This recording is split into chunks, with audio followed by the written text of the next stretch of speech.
I never thought my parents, who doted on my genius sister, would ever say I was unnecessary. One child is enough for us. We don't need you, the underachiever. Saying so, my parents kicked me out while I was just a kid. The one who reached out to me in my confusion was my uncle. Sorry I'm not well off, but let's live together. I took his hand without hesitation. My name is Emily. I'm currently 30 years old, but I have a complex past. It's all about family issues. But first, I want you to hear my story. I was born into a typical family, with a father working as a company employee and a stay-at-home mother. We lived with my paternal grandparents at their home, where my father's unmarried brother, who was my Uncle George, also lived. We started living together when I was 4 years old, and George was 24. Being single and living at the parents' house at around the age of 24 might not be considered unusual. But George had a reason he couldn't leave his parents' house. As a child, I didn't know the details, but it seems George had been frail since he was young. Even as an adult, he was often sick and couldn't hold down a job for long. As a result, he became a part-timer, able to work only a few hours, 2 days a week at most. He certainly couldn't earn enough for living on his own. Maybe he felt ashamed for still depending on his parents at his age because he always looked apologetic. Really, you're such a burden. My father often yelled at George, and I frequently witnessed it. Always when the grandparents weren't around. My grandparents loved their healthy son and their frail son equally, without favoritism. The cohabitation started because of my father's financial difficulties, so my father, who was also dependent on his parents, probably wanted to show some restraint in front of them. But when the grandparents weren't there, he always said terrible things to George, looked down on him, and snickered. George, with a sad face, never got angry or talked back. He just stayed silent. Why don't you get angry? I once asked him as a child. It's true that I'm depending on my parents. He answered with a troubled look. As a child, I thought that made sense, but now that I'm an adult, I think Dad is also depending on them, so he's not in a position to say anything. If I had understood that back then, I would have stood up for George. As a child who didn't understand, even though I felt bad when my father yelled at George, I couldn't say anything. Even though things were tense behind the scenes without my grandparents around, their presence brought peace. In front of my grandparents, George would relax and smile, and my father, regardless of his true feelings, never showed them.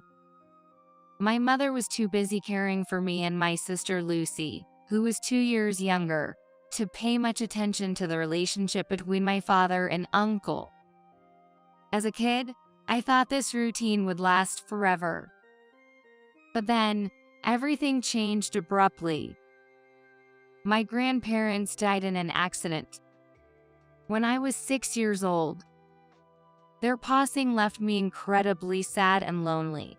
I cried a lot. My sister Lucy and I bawled together. I vividly remember George quietly shedding tears too. But what I remember most, something unforgettable, was my father's laughter. Yes, my father laughed. Despite his own parents' death, he didn't shed a tear, not when we rushed to the hospital, not during the funeral preparations. It wasn't about being stoic. Even as a child, I understood my father wasn't grieving. And then I became certain of it. On the day of the funeral, my father was laughing. He probably thought no one was watching, but I happened to look at him and saw his expression clearly. It wasn't laughter from overwhelming sadness or confusion. I could tell because I'm his daughter. It was a smile of genuine, unbearable joy. My father was happy about my grandparents' death. He probably thought of the various inheritances coming his way. His smile was so grotesque that it scared me, a child, into crying. He must have thought those were tears for my grandparents' passing. George gently patted my head and stroked it.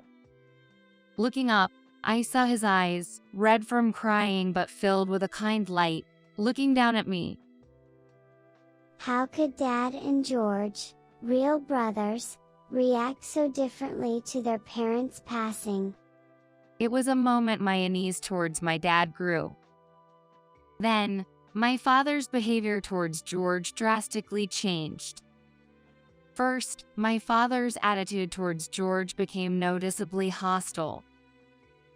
Why should I have to take care of a good-for-nothing like you? Be grateful I let you live here. If you can pay rent or anything, I'm taking all the inheritance. At the time, I didn't understand, but it was an utterly unreasonable declaration. Despite having a right to an equal share of the inheritance as brothers, my father claimed it all for himself as the head of the family. George could have stood up for himself or sought legal help, but he did nothing of the sort. Even though he looked sad, he never argued back or claimed his share of the inheritance. Are you okay, babe? Worried about my increasingly downcast George, I asked. I'm frail and can hardly work, so it can't be helped. He said with a weak smile. Day by day, as my father hurled abuse at him, my frail George became thinner and his complexion worsened. Yet, George always smiled at me. It's okay. Always. But 3 months after my grandparents passed away, George was ultimately kicked out of the house. Get out, you good-for-nothing. He was told, and without any objection or resistance, he left. George, I don't want you to go. I was sad about the farewell to my kind George and pulled on his arm, but he gently removed my hand and patted my head. It's okay, Emily. You're a strong girl. You'll be all right without me. But you won't be okay, will you? George, frail and unable to work properly. How was he going to survive on his own? It's okay. With tears in his eyes, he looked at me and said that before he left. The separation from George was sad, but there was nothing a child like me could do. Moreover, I soon found myself in a situation where I couldn't afford to worry about someone else. 2 years after my grandparents passed away, I was just a regular 8-year-old attending elementary school. And then, when my sister Lucy turned 6 and was about to start elementary school. In kindergarten, they said Lucy is really smart. That's what my mother started to say, and it was the beginning of everything. She might be a genius like me.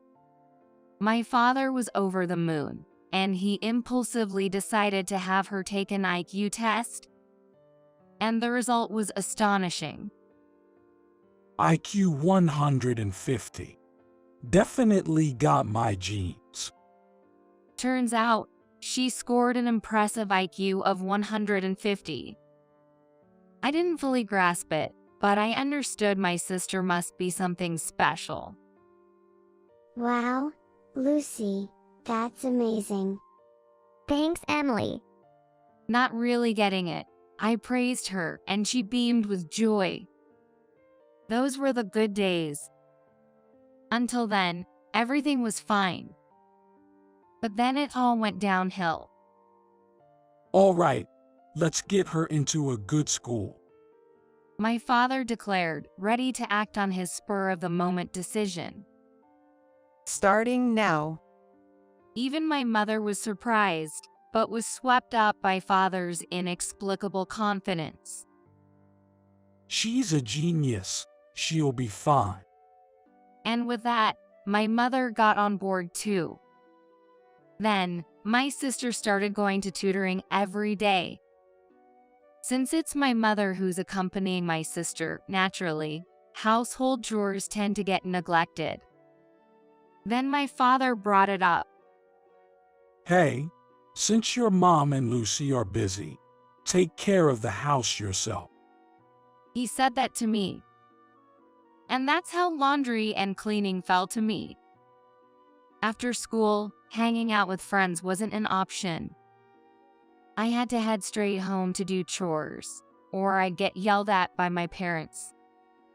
If I didn't do them right, there were days I'd be skipped for dinner. We don't have time to take care of a failure like you. I was told. Why can't you score perfect marks? I was yelled at by my father for bringing home a test with a score in the 90s. Just try to be a little more like your sister Lucy. My mother said, exasperated. Even if I scored well on tests or came first in the sports day, my parents wouldn't notice or praise me, just ignored me. They'd mechanically tell me to learn from your sister Lucy. And then they started saying things like this. Well, it's hopeless for you. Lucy is a genius, but you're just incompetent. Lucy really was a genius, rapidly advancing in her studies with just a short period of tutoring, and passed the entrance exams with ease. As that happened, my parents became even colder towards me. They spent money on Lucy. I wasn't given new clothes and had to struggle wearing the ones that had become too small. Lucy got to eat delicious food. I got leftovers. Lucy was taken on trips. I had to stay home. My parents blatantly doted only on Lucy. This kid's gonna be a big shot someday. Then our retirement will be smooth sailing. My father would say, laughing. A doctor, maybe, or a lawyer, even aiming to be a politician wouldn't be bad. Having a genius daughter, we're super lucky. I was invisible in my parents' eyes. My existence, crying in Lucy's shadow, was forgotten. Then, when I was 10, my parents finally said, We don't need you because the education for Lucy costs a lot. What?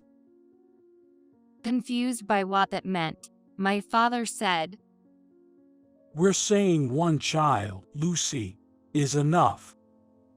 You mean to live on my own? How on earth? Well, I'll at least give you your uncle's contact. Take some money and figure it out on your own. And with that, I was really given just a small amount of money and kicked out of the house. Crying and pleading to be let back in, I banged on the front door, but there was no response. The door remained closed. In despair, I headed to the station. Being 10 years old, I had enough knowledge to ride the train. Asking people for directions, somehow I made it to George's apartment. When he answered the bell, he had the same kind face I remembered. He was shocked to see me and let me in, and when I told him what happened, he was furious. What are they thinking? No kidding. Even though it wasn't me he was angry at, I felt so sorry and depressed. Wondering if I was just a burden, tears started to well up in my eyes. Then, a hand was gently placed on my drooping head. It was the same large, warm, kind hand I remembered. It's been tough, but it's going to be okay now. But what should I do now? I'm still prone to illness, and my income is low, as you can see. I'm poor. George said with a wry smile in front of me. But he seemed much stronger than when we lived together before. Maybe being away from my father had brought some change in his mindset. Looking straight at me, George smiled and said, I'm sorry for being poor, but if you don't mind, I'd be happy to become your parent. Really?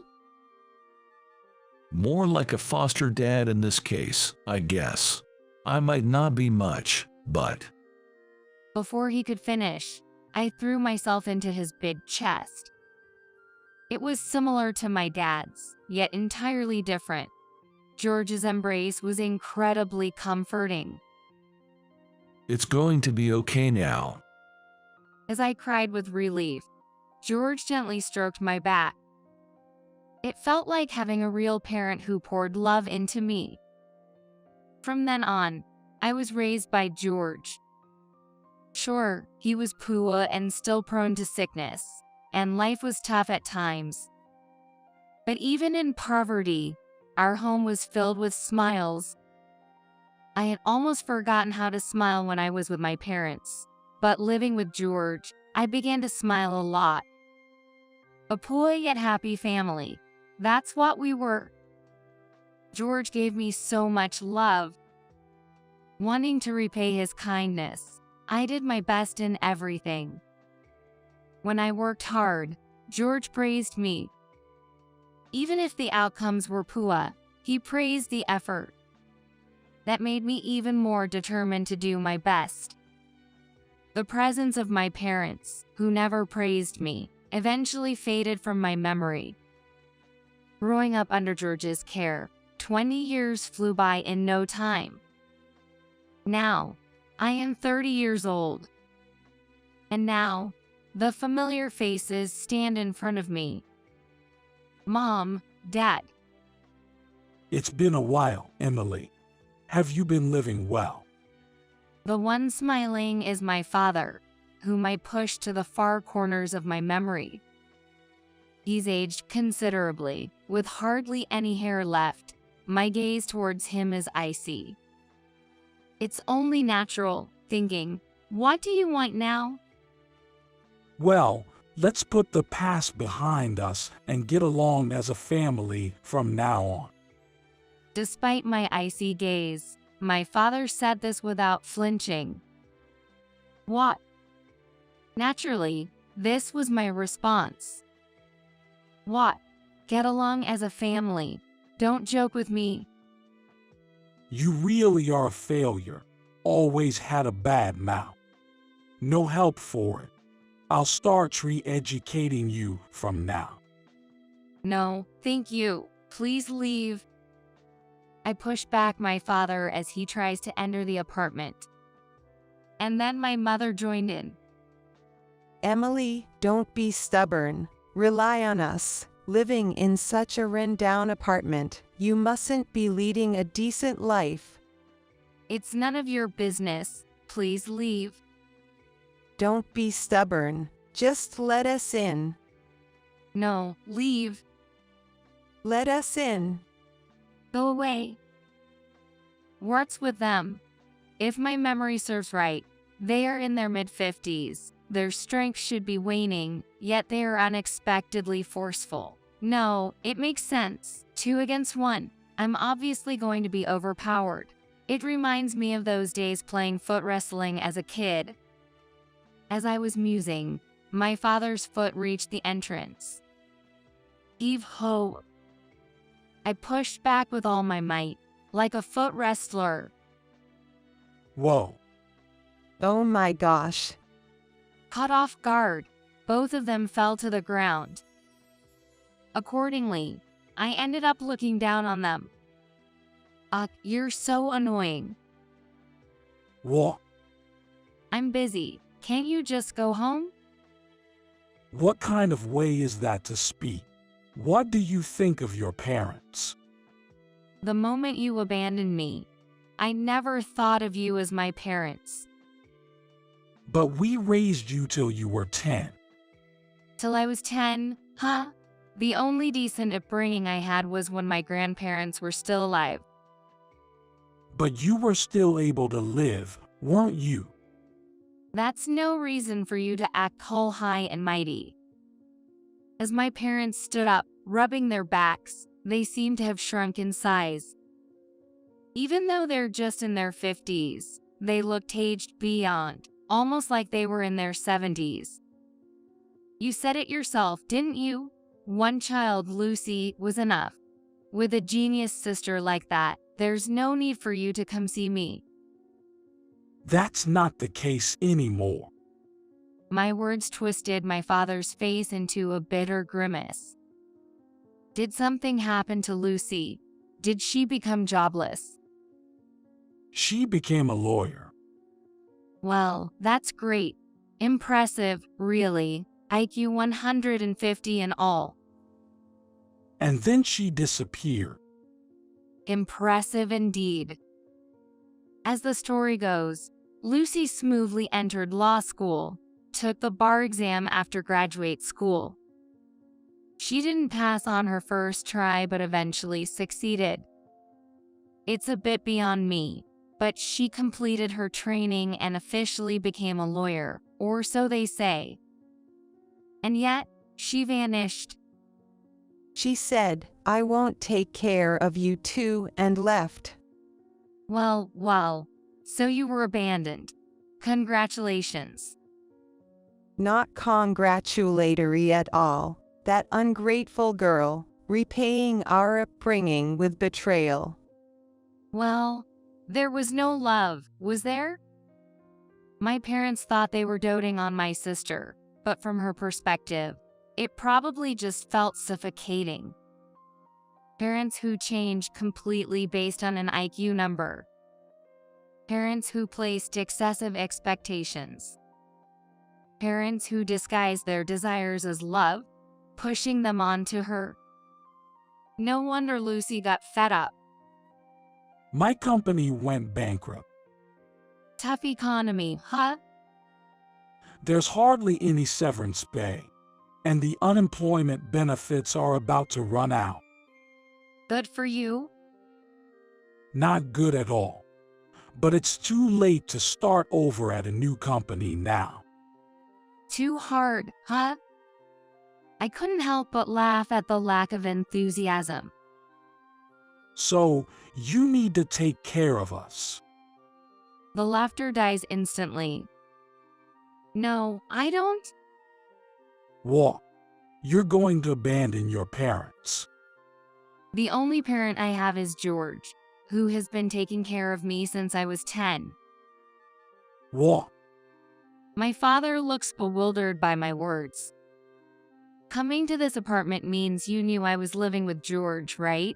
What's there to be surprised about now? You think of him as your parent. The George who showered me with love. He's my dad. You two never gave me any love, so you're not my parents. My parents looked at me in astonishment. Despite his frail health, George worked hard. He struggled so I wouldn't have to. I worked really hard to repay that kindness. So, you're doing some decent work. Sort of. As I shrugged, my father grabbed my shoulder tightly. Let go. So, you're angry and you're embarrassed. Oh, Listen to what I'm saying. no need to say more. I understand perfectly. You were feeling lonely, huh? And now you're sulking. That's right. Always being not favored because of your sister. No wonder you're sulking.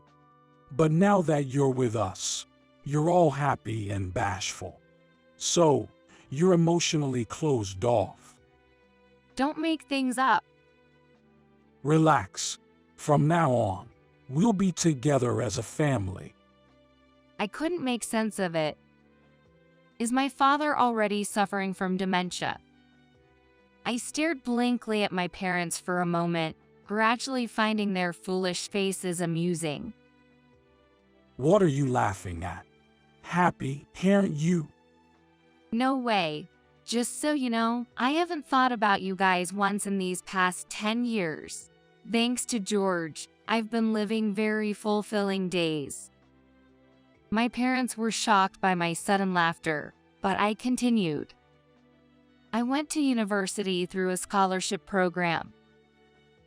Oh, you did. Then you must have gotten a good job. Yes, I got a job at a pretty famous corporation. Well, ain't that something? And I got married through some connections. Oh, then we must greet your husband. No need. Yes, we must. It's impossible. He's abroad right now. Oh, yeah. Just so you know, George is also abroad. George too. Really? What does that mean? I thought given you were living here alone, and given how frail he must have been, he may have passed away by now. Don't just assume George is dead. My husband got an overseas assignment, heard it was a good place for recuperation, so George went along. He's completely recovered and is happily playing with my children. Wait, you have our grandchildren. The rapid influx of information seems to have nearly short-circuited my parents' brains. As they blinked in confusion, I smiled brightly at them. At first, George was hesitant about living together with us, but he eventually agreed. We're all living happily together as a family. Then, maybe we could go abroad too. That's fine, but we won't live together or take care of you. Live on your own money. That's impossible. Are you abandoning your parents? You were the ones who abandoned me first. I finally snapped at their utterly selfish reasoning. My parents turned pale. I owe nothing to you, who abandoned me, but I owe a great deal to George. I plan to repay his kindness. Such. At least send us some money. George never touched the money I sent him, and he lived in this rundown apartment all this time. But he finally agreed to live with me overseas, so I came to finalize things. What? To think you'd show up on the very last day I'm leaving this old place.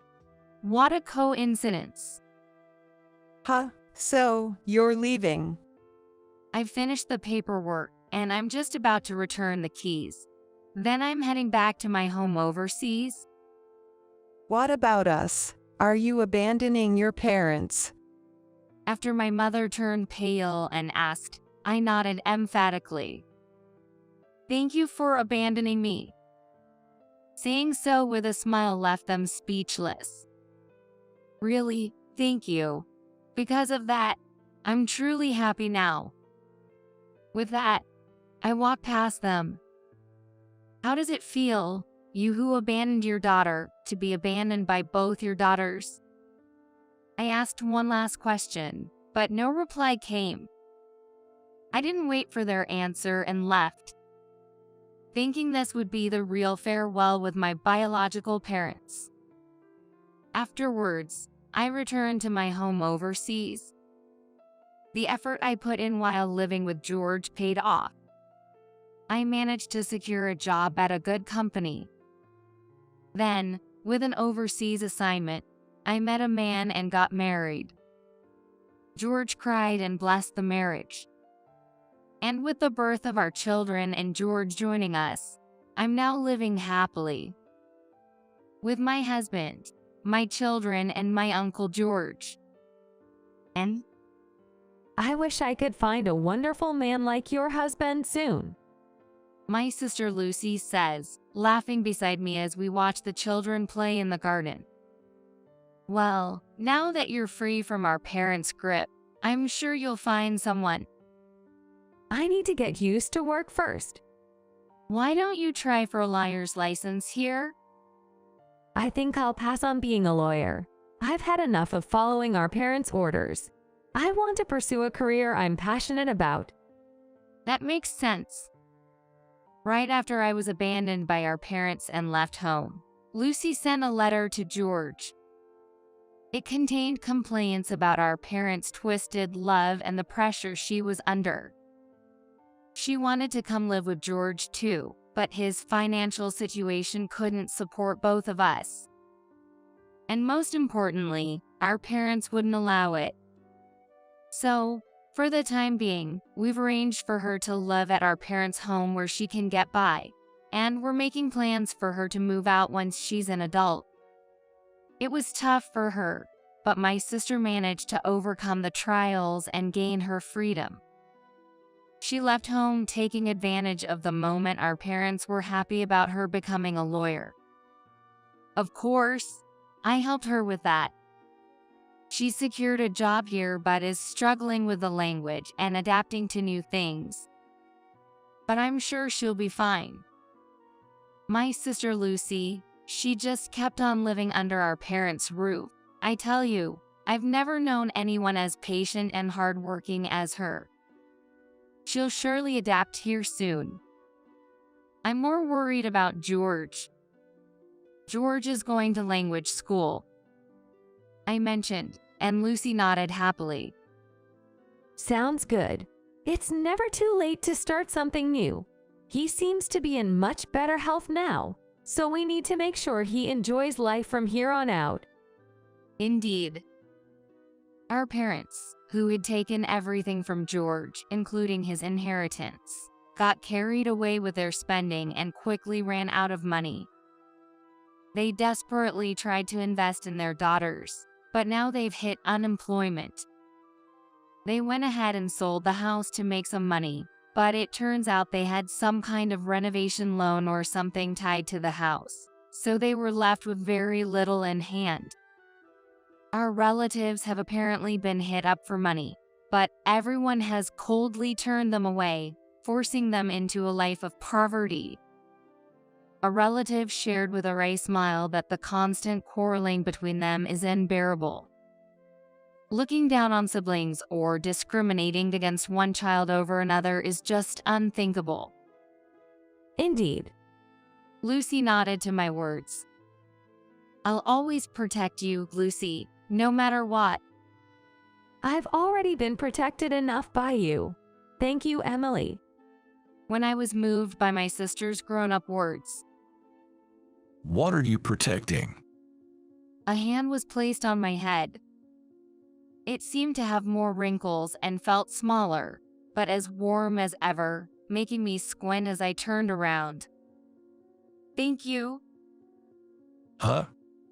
Seeing George standing there with a puzzled look, I smiled and said, Thank you, Dad. I love you. The kid's mom is infertile and old. The kid must be disabled anyway.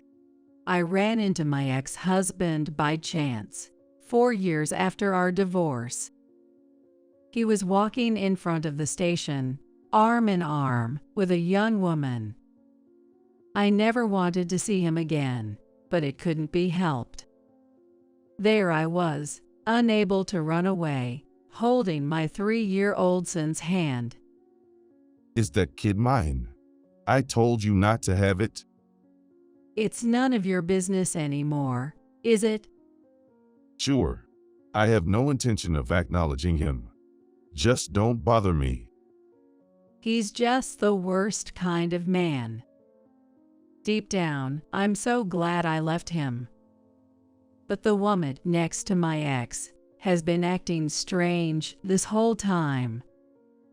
Her face is pale, and her lips are trembling. She's frightened.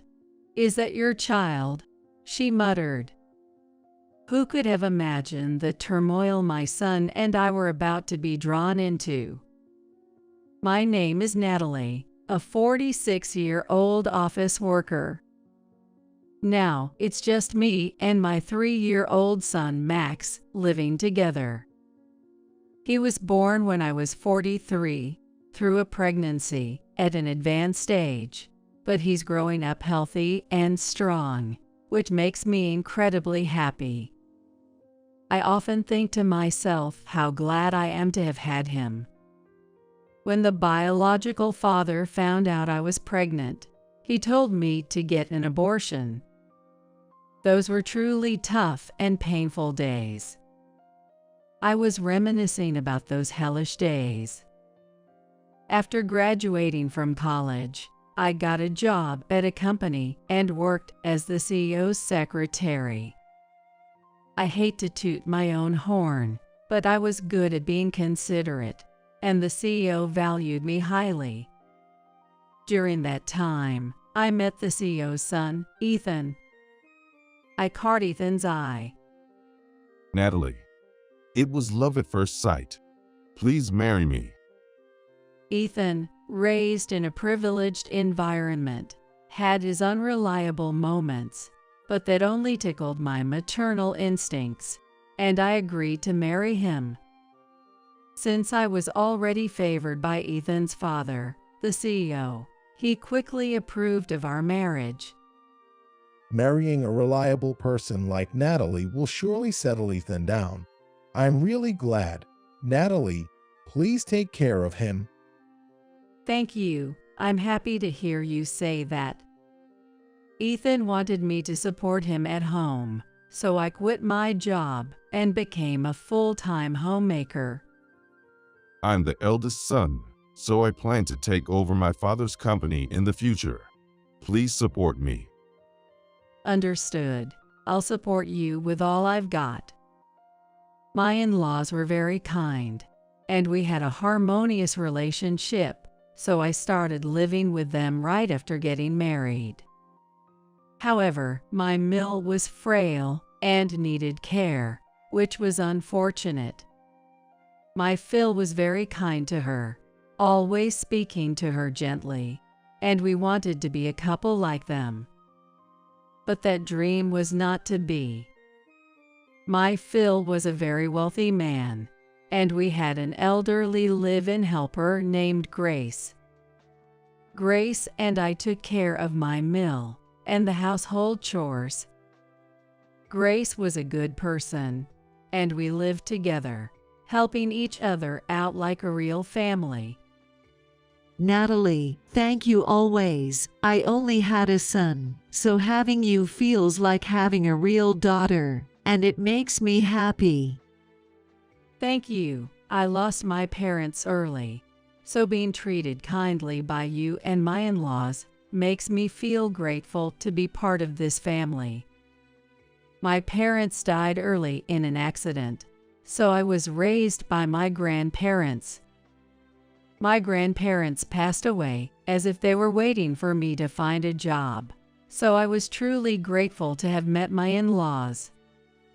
My married life was smooth sailing, but my husband's business affairs were not going so well. Though my husband intended to take over the company, his father felt Ethan was not up to the task in terms of management. As a result, my Phil was quite strict in his guidance towards Ethan. My dad never trusts me. He refuses to retire. As long as he's active, I can't become the president. My husband complained discontentedly. A few years later, ominous clouds began to gather over my marriage. Even after 5 years of marriage, we were unable to have children. Ethan blamed me. Why can't you have kids? All my friends had kids right after getting married. It's embarrassing that I'm the only one without kids. That's not fair. It's wrong to just decide it's my fault. There's no way the problem is with me. It has to be your fault. The conversation was futile. He baselessly decided that the infertility was my fault. While my husband was like this, my in-laws never pressured us about having children. I could tell they were considerate of me. They must have wanted to see their grandchildren too. Linda, I'm sorry we haven't been able to give you a grandchild yet. What are you talking about? It's not your fault, Natalie. That's right. Children are a blessing, and it's okay if we don't have them. We're just happy to have you with us, Natalie. My in-law said this, but I wanted children too, and I wanted to give them grandchildren, so I started considering infertility treatment. However, my husband was not very enthusiastic about it, but I insisted, and he accompanied me to the hospital for an examination. The results showed that I had a condition that made my fallopian tubes prone to blockage, making it difficult for me to conceive. See? I knew the problem was with you. I regret marrying you. It's like I drew the short straw. This is so frustrating. My husband blamed me as if he had been proven right, but it was also found that he had a condition that made it difficult to conceive. His sperm count was low, and their motility was poor. What? No way. However, the doctor said it wasn't entirely impossible, so we were advised to continue treatment. I wanted to continue the treatment, but my husband was against it. I don't want to undergo such treatment. It's not like it's impossible for us to have kids. More than 10 years passed, and we remained childless. My husband had stopped saying he wanted children. Although my relationship with my in-laws was good, my relationship with my husband had become strained. He started coming home late at night, often after drinking, and his work was fraught with failures. He was frequently scolded by his father, the president, and was always in a bad mood. It's your fault for not supporting me as my wife. He would lash out at me like that. Then, at the age of 43, I miraculously became pregnant. I was so happy and relieved that the difficult infertility treatment had paid off, I couldn't help but cry. I thought he would be happy, so I told my husband, but his reaction was unexpected. Good news. Happy for you. I'm pregnant. Bringing this up now. What am I supposed to say? What? Aren't you happy? Do you even realize how old you are? You're a 43-year-old woman. Don't you know there are risks with late pregnancies? What do you mean? It means the child could have disabilities. I want you to get an abortion. What? I've decided to marry a younger woman who doesn't have these risks. Let's get a divorce. I'll give you alimony. How could he say such a thing? I felt like I had been thrown from heaven to hell. Unable to bear it, I decided to pack my things and leave the house. But first, I had to say goodbye to my in-laws. They were shocked by the sudden news. They asked me to stay and have the grandchild here, but living with my husband had become unbearable. Ignoring my in-laws' pleas, I left the house. After receiving the alimony, I signed the divorce papers, changed my phone number, and cut ties with my in-laws. I heard my husband planned to remarry the new secretary his father had hired. It's a trivial matter now, but it seems my husband has a thing for secretaries. It would probably be uncomfortable for his new partner if I were around. I gave birth to my baby on my own. It was a beautiful baby boy. Raising a child alone was challenging, but my son was irreplaceably precious to me.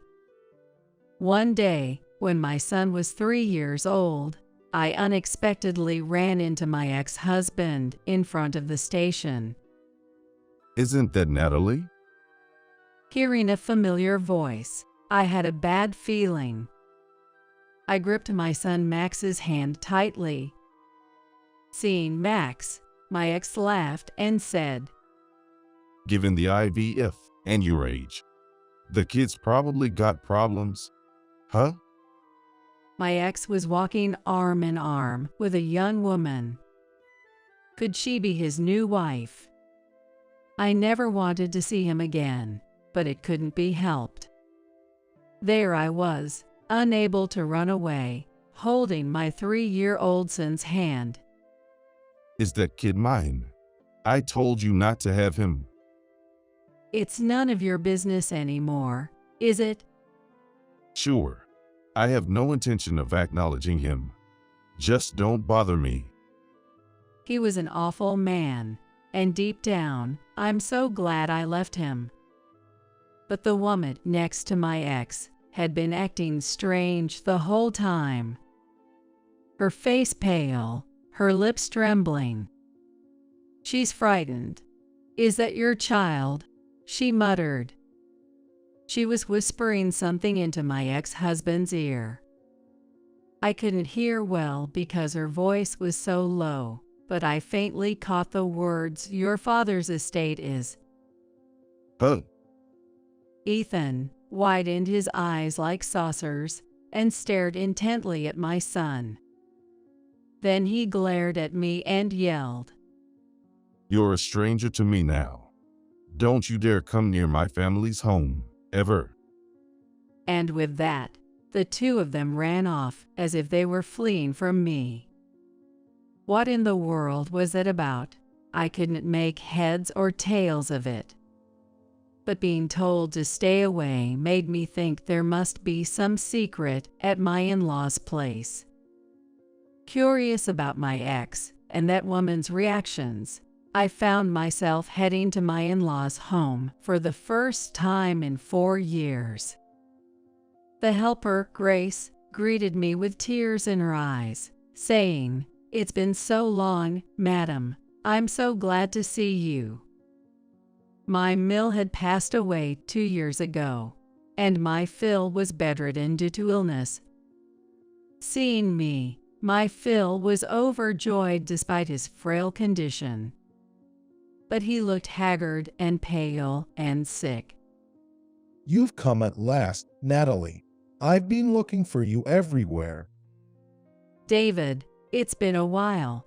I'm sorry for not visiting sooner. And who is this boy? This is Max. He's 3 years old now. So, you had Ethan's child. I nodded firmly. My Phil tenderly stroked Max's head with a look of affection. He then handed me a business card, urging me to visit a lawyer. The lawyer was a close friend of my Phil. Following my father-in-law's advice, I visited the lawyer and was shocked by the startling truth he revealed. 2 months later, I received a call from Grace, the household helper, informing me of my father-in-law's passing. She also shared some intriguing news with me. 3 days later, dressed in mourning clothes, and with my son by my side, I headed to the funeral service. The ceremony had already started, with my ex-husband delivering the eulogy. The young woman I had met previously was standing close by him. My father may have passed away, but I will be taking over the company and protecting it firmly, along with Molly, my father's secretary. We will also build our family together, so I ask for your support. He spoke without shedding a tear, delivering his speech with gusto. During the eulogy, Ethan noticed me and my son and shouted in surprise, Natalie, what are you doing here? Get out. This place isn't for you.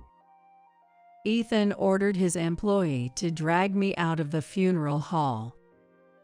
I was upset at how rudely my own son was being treated, even though I had Max with me, but I couldn't resist when several men started pulling at my arms. The mourners were shocked by the commotion, looking at us with a buzz of whispers.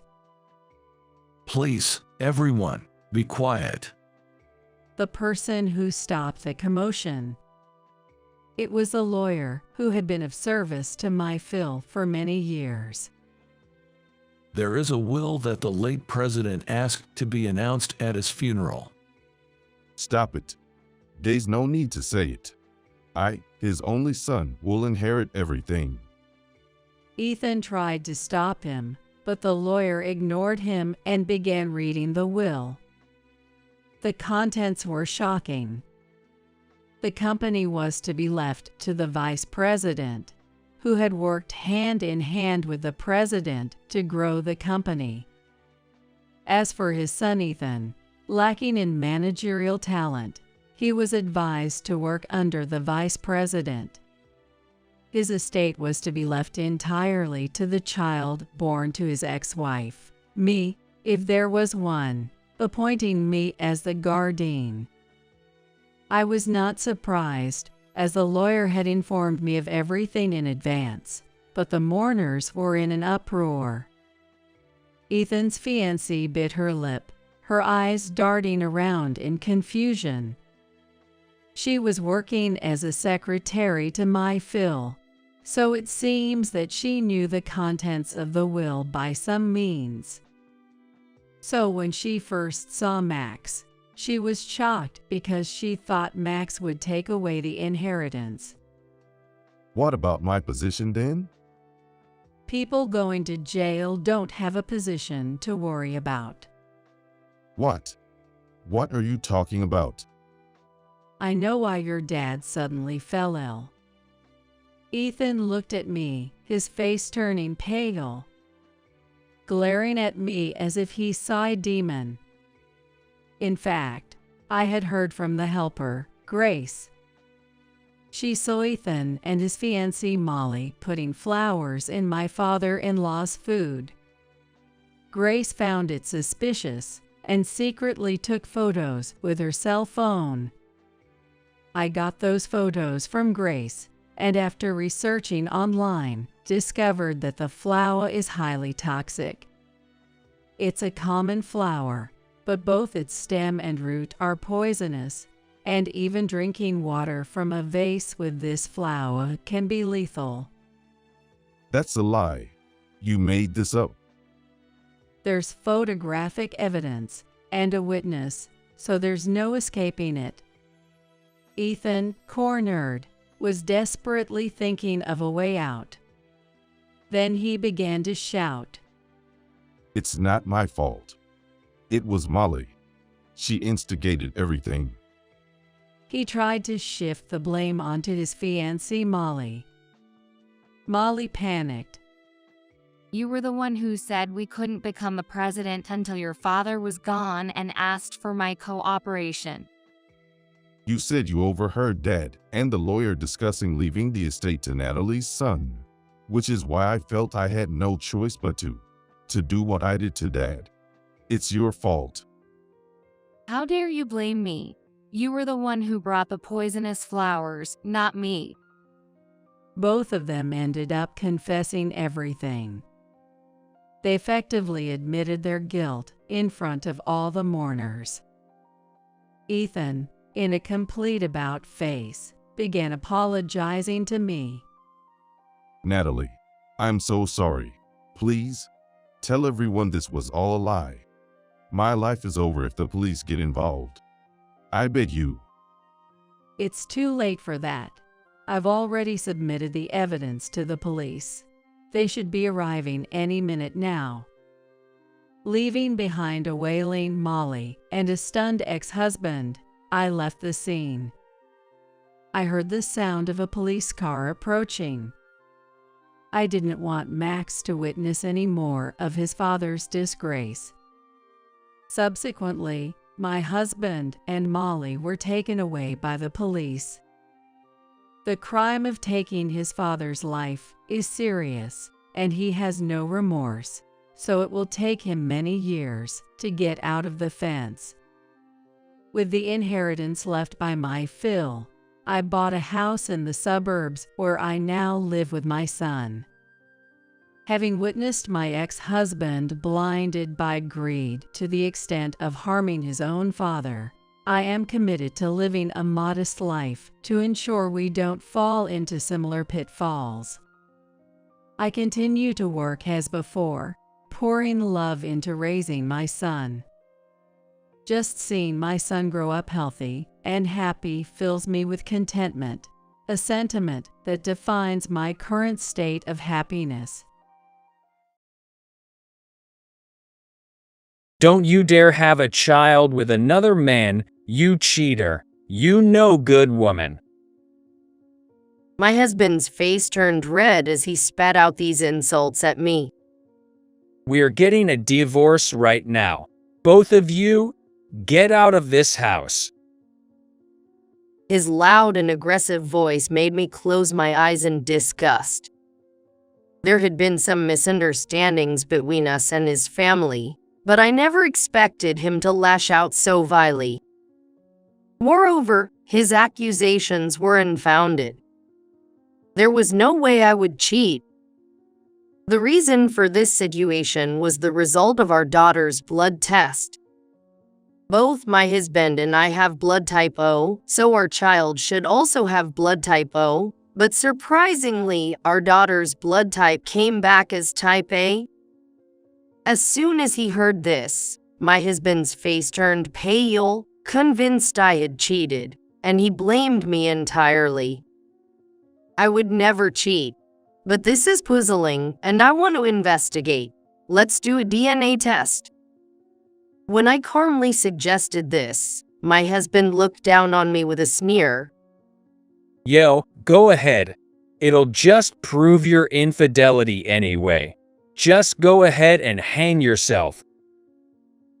My husband, stubborn once he's made up his mind, gleefully offered his own hair for the test. 2 weeks later, the DNA test results arrived. I showed them to my still doubtful husband. His eyes widened slowly, and his brows, previously furrowed in anger, now drooped with confusion and worry.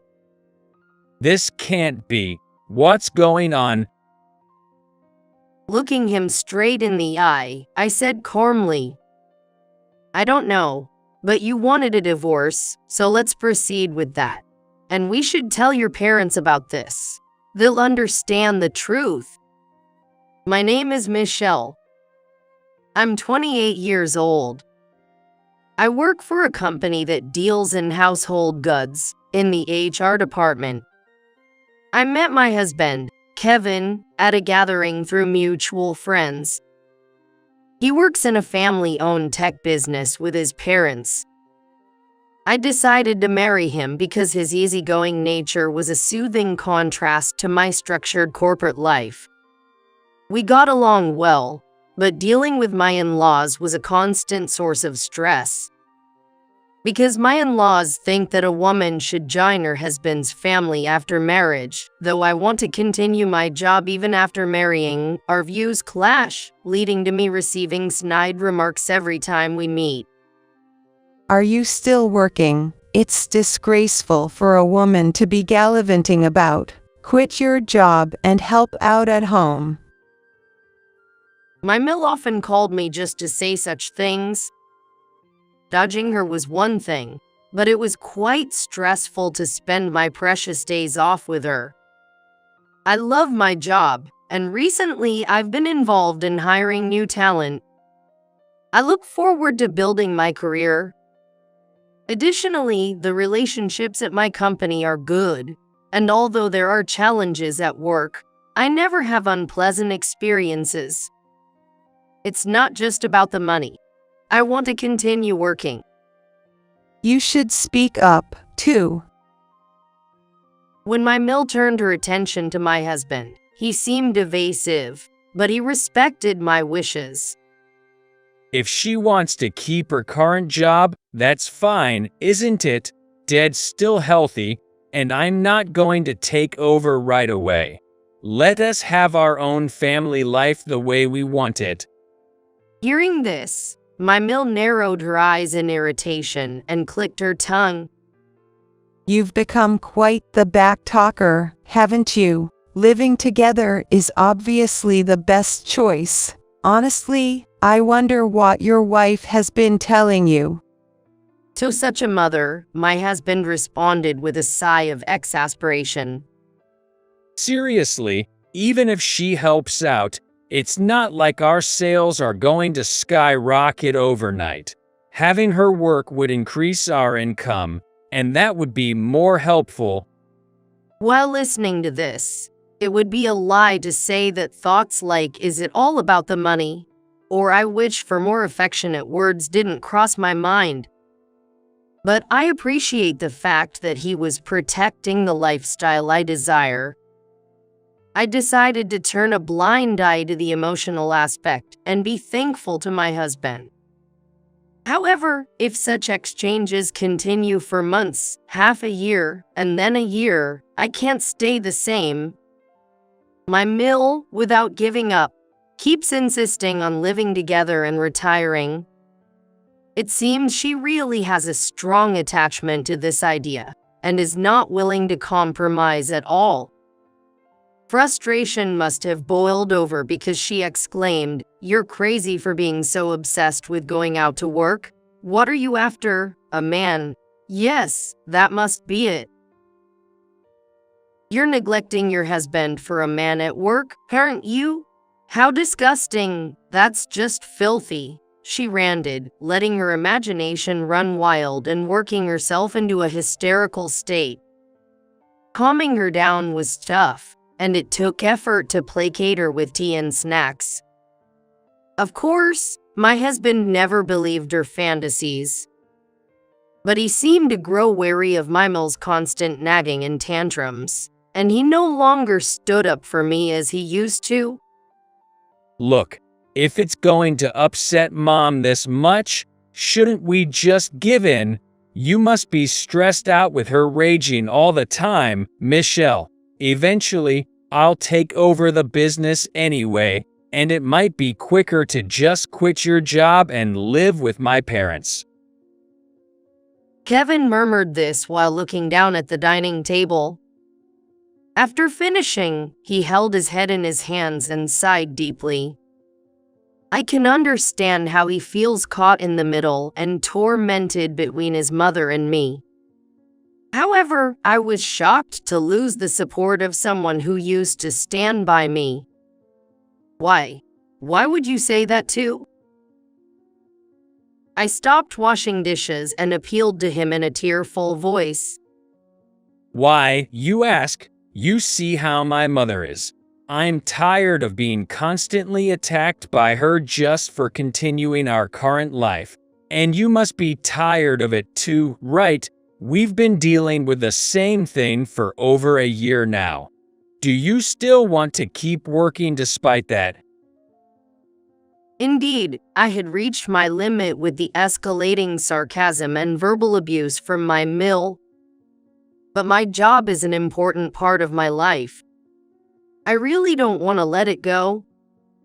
And considering my mill's nature, living together could just start a new phase of harassment. Yes, but you're her son, right? I want you to convince her. You said it was beneficial for us to have my income. Don't just cave into your mother. There's no guarantee that living together will solve everything. Tears were welling up in my eyes, but at the same time, I was clenching and trembling my fist. As well as feeling sad about my husband's betrayal, anger was bubbling up inside me. Then, Kevin, clearly irritated, slammed the newspaper on the table and stood up abruptly. Enough already. That's old news. Sticking to the same opinion won't solve anything. You're stubborn and selfish. Wait, you say what suits you and flip-flop when it doesn't. That's dishonest. I retorted strongly as he tried to leave. Our day ended with such argumentative exchanges. I was exhausted and went to bed early, leaving the chores half done. Why had things come to this? The issue with my mill was bad enough, but what was really painful was how my husband's attitude has changed.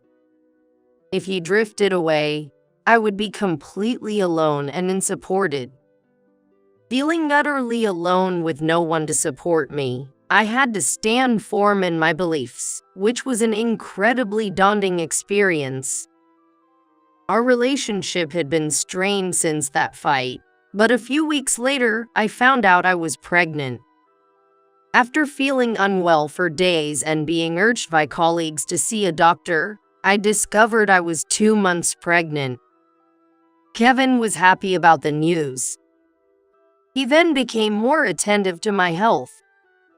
If it's a boy, he could be my heir. If it's a girl, I hope she's as cute as you. Michelle, you've been managing both work and household chores, but this is an important time, and you shouldn't overdo it. Moved by his kind words, I was touched for a moment. But just when I thought everything was going well, my husband bluntly said the very thing I didn't want to hear. Yeah, how about you resign now?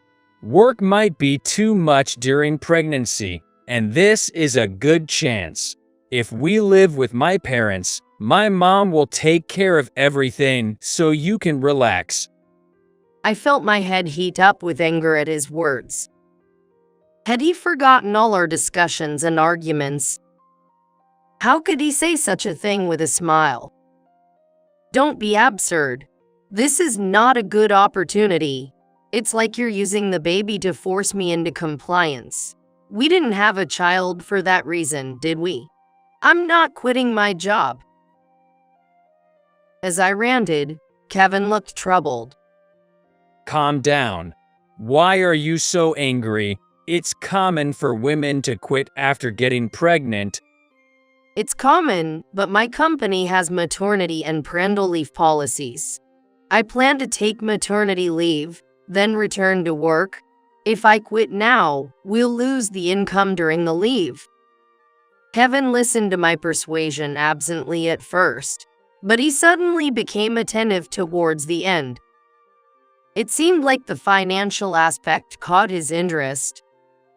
Oh, so maybe quitting after the parental leave could work.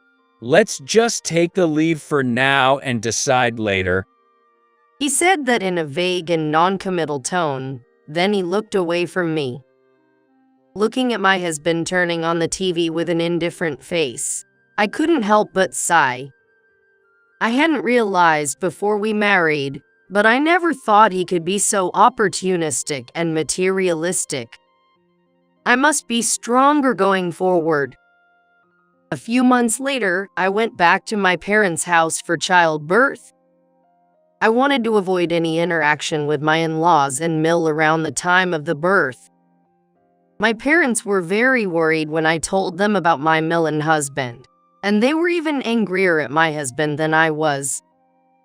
You can't trust someone whose words change so frequently. You absolutely shouldn't stay with him. If this continues, it might be worth considering a divorce.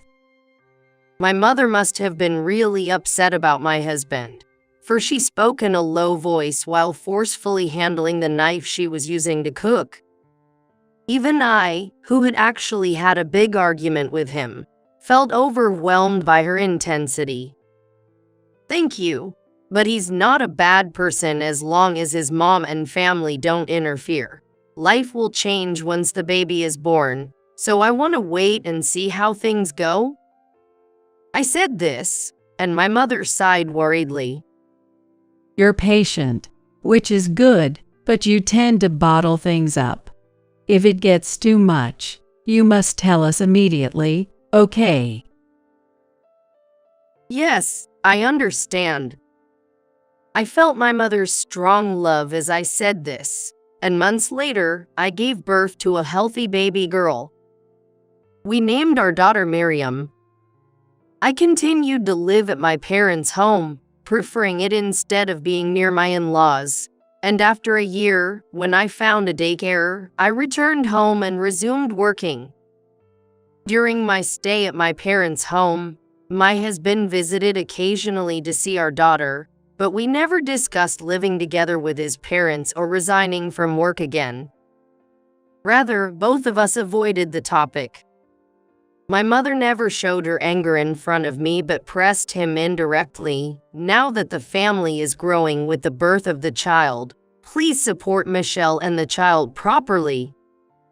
While emphasizing please take care of them, she exerted pressure indirectly.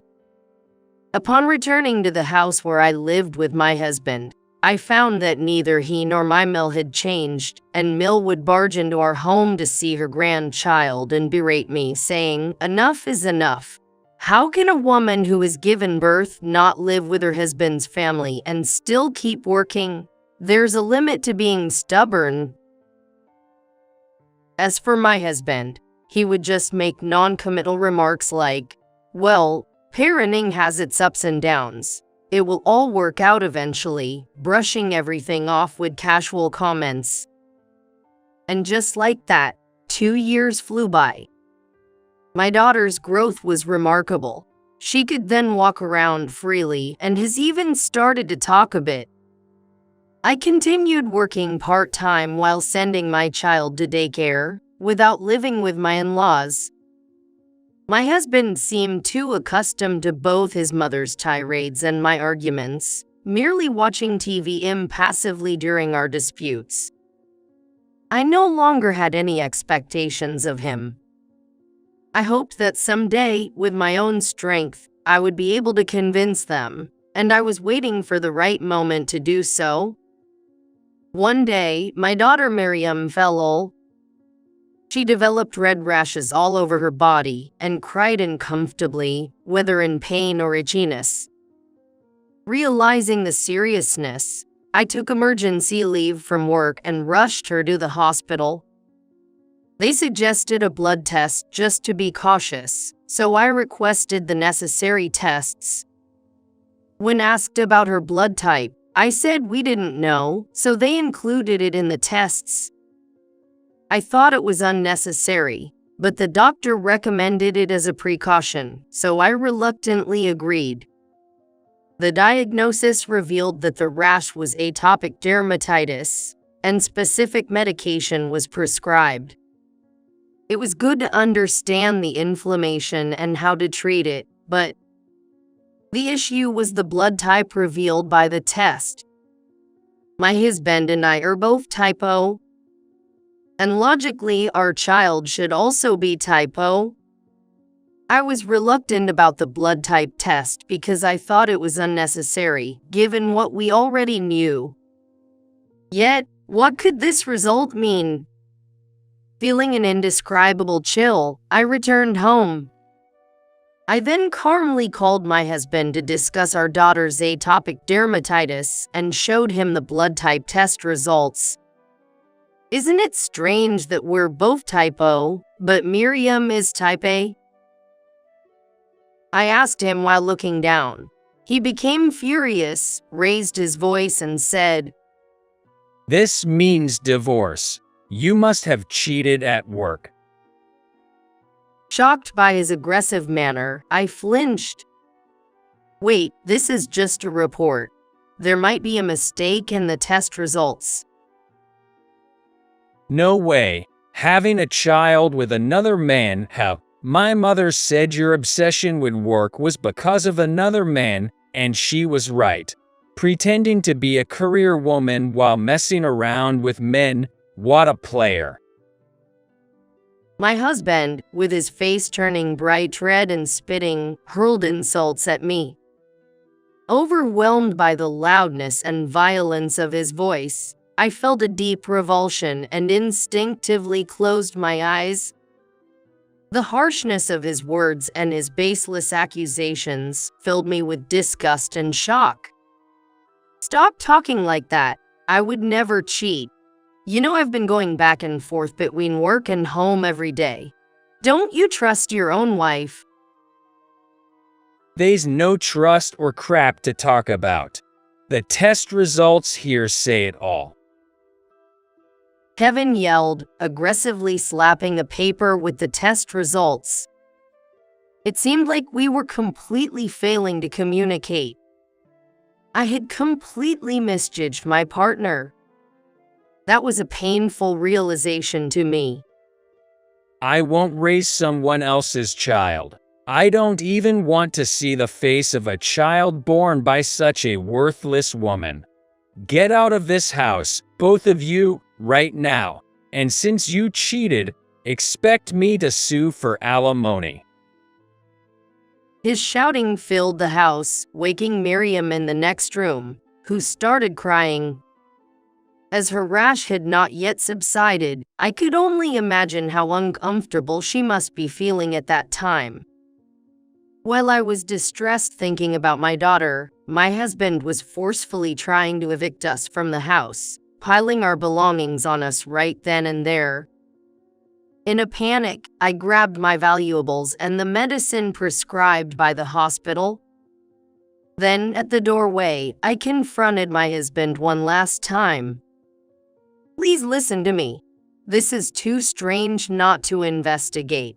If it bothers you that much, let's do a DNA test. Hearing this, my husband looked down on me arrogantly. Fine, do it. It'll just prove your infidelity. Go ahead and hang yourself. He stubbornly insisted, eagerly offering his hair for the test. We were abruptly forced out of the house, after which we headed to my parents' home in a rush. It was a 2-hour journey by express train, and by the time we arrived, I was exhausted. My mother was shocked to see us and furious upon hearing the story. This is outrageous. To unilaterally decide and kick you out. Something's wrong. The blood test is indeed strange, but as a couple, you should work together to find a cause. Send the husband back to his parents. My mother, having said that, gently applied ointment to her daughter, who was still itching, and soothingly said, "It must have hurt, and you were scared, weren't you? Poor Miriam, you haven't done anything wrong." I apologized to my company and took leave, focusing on caring for my daughter while staying with my parents. I also sent my husband's hair for DNA testing and waited for the results. Given that I hadn't cheated, the blood type issue was genuinely puzzling. Though I hated to think of it, even if my husband had been unfaithful, any child should have been from his mistress, which should not lead to this situation. After a little over 2 weeks, the DNA test results came. Together with my mother, I slowly opened the envelope. The document contained surprising information. Of course, Miriam was undoubtedly the child of my husband and me. It also confirmed my blood type as O. However, my husband's blood type was revealed to be type A. I went back to the house I had been expelled from to share this fact. Anticipating trouble, I decided to leave my daughter with my mother. What are you doing here, you bitch? My husband, who was at home, greeted me coldly, but I remained calm and showed him the test results. His eyes widened slowly as he looked at the paper, his anger shifting to confusion and anxiety. That can't be. How is this possible? He had always believed he was type O. Of course, there was no reason to lie about such a thing, and my husband himself must have believed that he was indeed what he had always thought he was. Looking directly at my trembling husband, I spoke in an even tone. "We should discuss this with your parents. Surely the truth will come out." To my surprise, my husband nodded in agreement. He had previously mentioned both his parents were type O. There might be a lie in there. The tension and fear of uncovering a secret about his birth seemed to shrink him. He appeared entirely different from the man who had verbally abused me. Heading to his parents' house, it seemed he had already discussed our daughter's blood type and my alleged infidelity, judging by the icy stares from his mother. Why are you with that loose woman? She showed her disgust openly. My husband presented the DNA test results to her with trembling hands. It's not the time for such talk. Look at this. You and Dad both said I was type O. Why does it show type A? She slowly took the paper and stared at it intently, her face strained. Then, we were led to a back room and seated on a sofa. Facing us, she sat upright, her demeanor formal and silent. She seemed to have something to say but hesitated, biting her lip and looking down. Why are you silent, Mom? Is there a reason? You're type O, Dad's type O, so naturally, I should be type O too, right? My husband, trying to appear strong, was visibly shaken, his hands trembling under the table. Well, but... My Mill's face quickly lost its vitality, turning as white as a doll's. She frowned painfully, her lips turning purple and trembling. Come on, why won't you say it? Tell me the truth. Despite noticing his mother's condition, my husband persisted in his questioning. Then there were a few seconds of silence. Then my Mill let out a quiet sigh and slowly started to speak. I've kept silent until now. The truth is, Kevin, you are not the child of your father and me. Understandably, my husband was greatly shaken by this sudden revelation. What? No way. What do you mean? Naturally, Kevin was greatly flustered by sudden confession. When I was about to marry your father, I had a careless affair with another man. You are the child from that time. My husband was then 30. It must be a tremendous shock to see the belief in one's family crumble after all these years. He was visibly shaking from head to shoulders. Does Dad know about this? When my husband asked, his mother made a pained expression. And just from that look, the answer became clear. You've hidden this from me and Dad all along. My husband, mouth agape and on the verge of tears, continued to stare at his mother. She shed a single tear. Kevin, it's true that we raised you dearly as our own child. She had an affair shortly after her marriage and became pregnant with that man's child, continuing her life while deceiving her family that the child was her husband's. Yet, she maintained her love for her son throughout. Even if you say that, I can't accept it. So, was your affair partner type A? Why hide such an important thing? My husband, eyes red from holding back tears, stood up to confront her. Probably. She murmured, then fell silent, looking down. What a situation. The long-hidden secret of my Mill came to light because of my daughter's blood type. Was it fate or divine retribution? At least Miriam is undoubtedly mine and my husband's child, leaving me with no further role. I was ready to watch the unfolding scene. Can this really happen? True, I never verified my blood type through testing. I've always been healthy since childhood, so I never needed to. I had no choice but to believe Mom when she said I was type O. I truly am sorry. At that moment, my Mill responded meekly. Quietly, the door to the room opened. I've heard everything. There stood my Phil, his expression beyond anger, chillingly impassive. He also had recommended letting me into the house and would make snide remarks whenever we met, but I didn't interact with him much because my Mill's extremism was too dominant.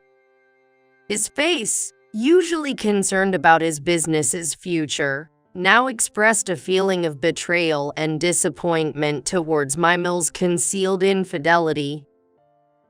Hey, is it true that Kevin isn't our child?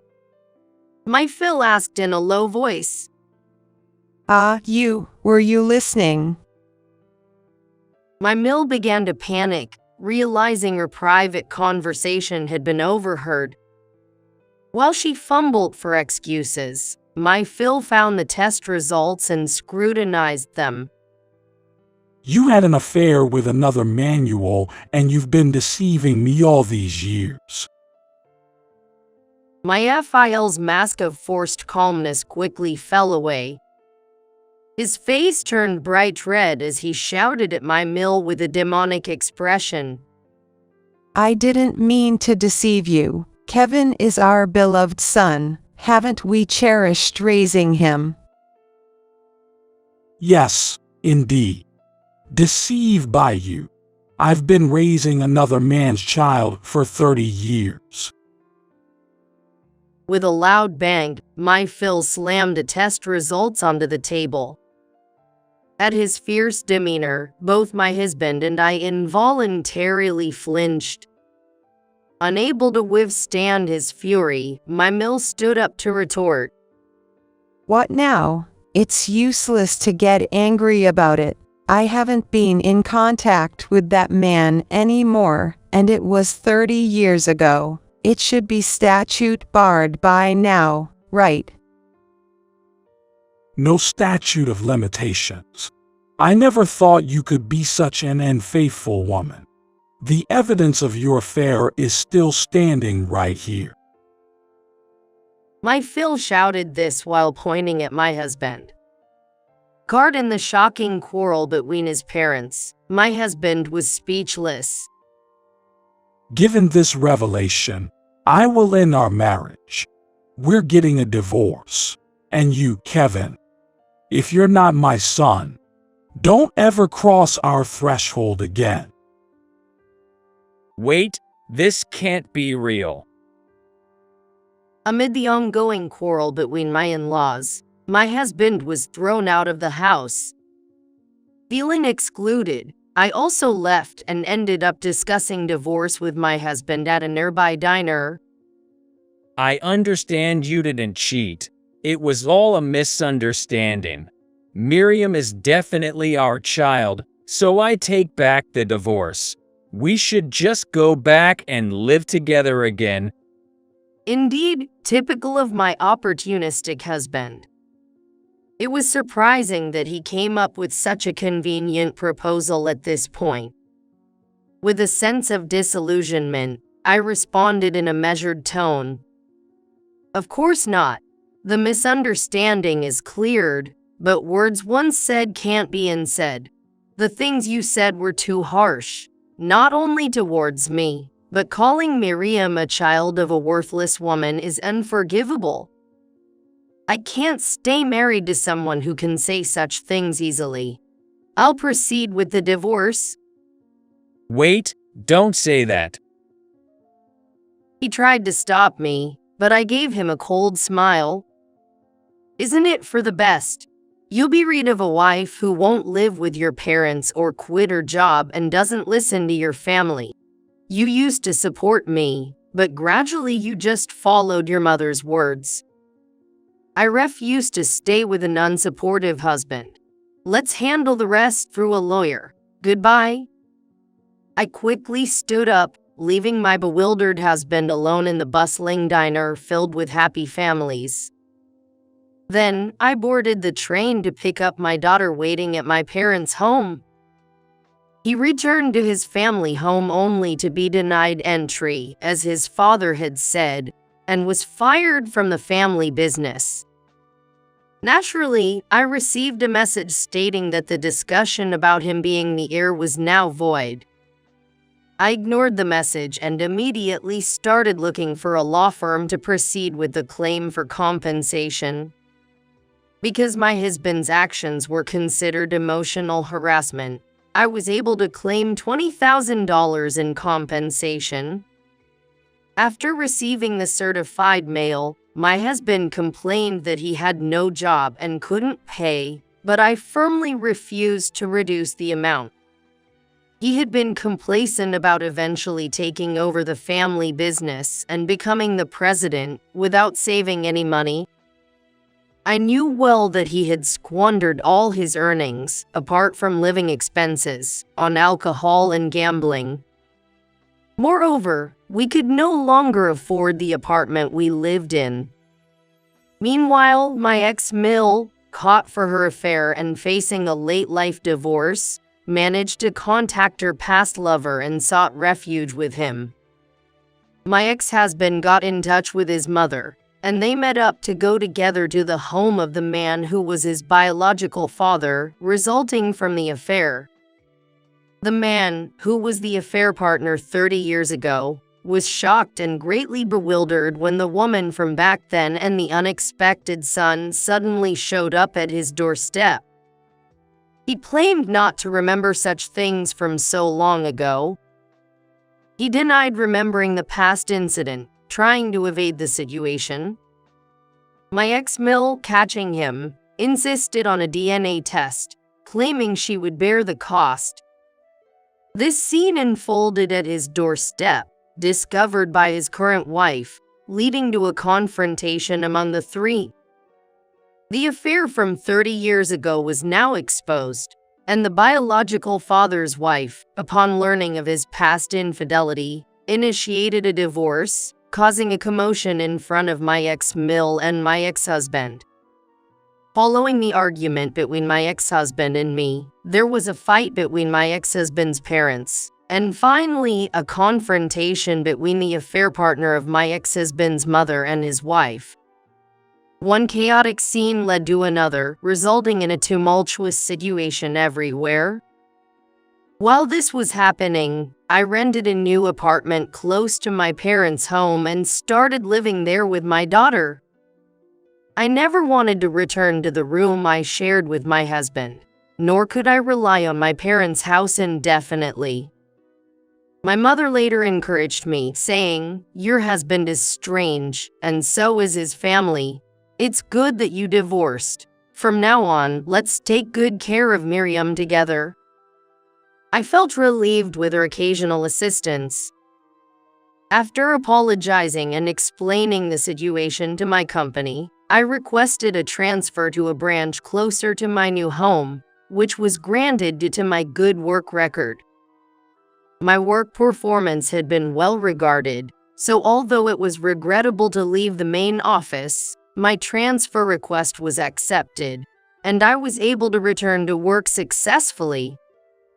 Just as I was starting my new life, my mother arrived at my house with an angry expression. Can you hear me out? It seemed she wasn't angry with me, so I let her in to listen. Your ex-husband showed up at our house of all places. Can you believe it? As my mother sipped the tea I made, her brows furrowed in irritation. I felt a sense of disgust at his shamelessness and sorry for the trouble caused to my parents' home.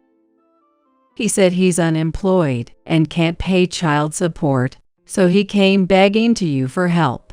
When I told him you've already started a new life, he turned pale and trembled, shamelessly asking us for money too. He was so disgraceful that I quickly threw him out. After venting, my mother seemed relieved and drank her tea quickly. "I'm sorry for causing trouble even to you, Mom." When I apologized, she gave me a generous smile. It's okay. It's all over now. I warned him that I'd call the police if he came again, so he won't bother us anymore. You should forget about it quickly and focus on doing your best for yourself and Miriam. My mother said this and gently tapped my shoulder. Encouraged by her warmth, tears welled up in my eyes. By the way, my mother is genuinely typo. Afterward, I received messages and voicemails from my ex-husband almost daily. It seems that my ex-husband, his mother, and her affair partner, all ousted from their respective homes, ended up living together out of necessity. When I saw the messages, I couldn't help but laugh at the bizarre combination. However, it was clear that those who had caused such turmoil couldn't possibly live together harmoniously. Indeed, it seemed none of them were getting along. He turned to me for help, brazenly seeking assistance in his audacity. I ignored everything and blocked his accounts and phone numbers. Yet, my ex-husband's refusal to accept reality persisted. Then, he even went so far as to show up at my current workplace. Fortunately, he never got the chance to confront me.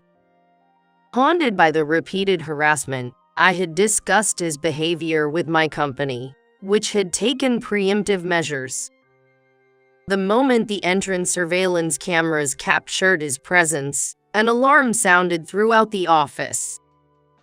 I watched his actions through the office monitors. He was startled by the alarm and ran away from the approaching security guards. Witnessing my ex-husband's obsession, my coworkers unanimously sympathized with me and promised to prevent him from coming near in the future. Following that incident, another person visited my company. Surprisingly, it was my ex-Mill, with whom I should have had no connection.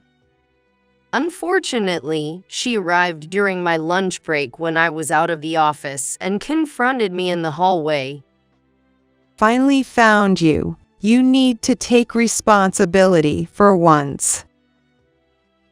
Her voice echoed in the office corridor. A passerby employee looked on with concern as someone from outside the company angrily confronted me, distorting her face in rage. "What do you mean, suddenly? Why have you come to my workplace?" As I stood bewildered, she, now considerably more haggard and pale than before, began to shriek at me in a shrill voice. Of course, it's your responsibility. If only you hadn't looked into things like blood types. If you hadn't done that DNA test, none of this would have happened. Your unnecessary actions have ruined everything I've built up. Now it's all a complete mess.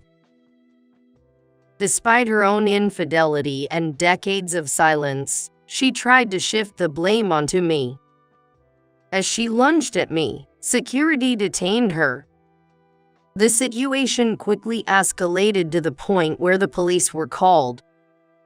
Strangely, my ex-husband was also present, seemingly watching from the shadows, and it appears they were both taken in for questioning together. I desperately wanted them to stop. I had already begun a new life and was completely severed from my ex-husband through divorce. "I'm begging you, just let me live a peaceful life," I thought to myself as I headed home the next day. Just like the previous day, there was someone lurking in the hallway at the office. This time, it was my ex-Phil who showed up. I never told him where I work, so I wondered where he got the information.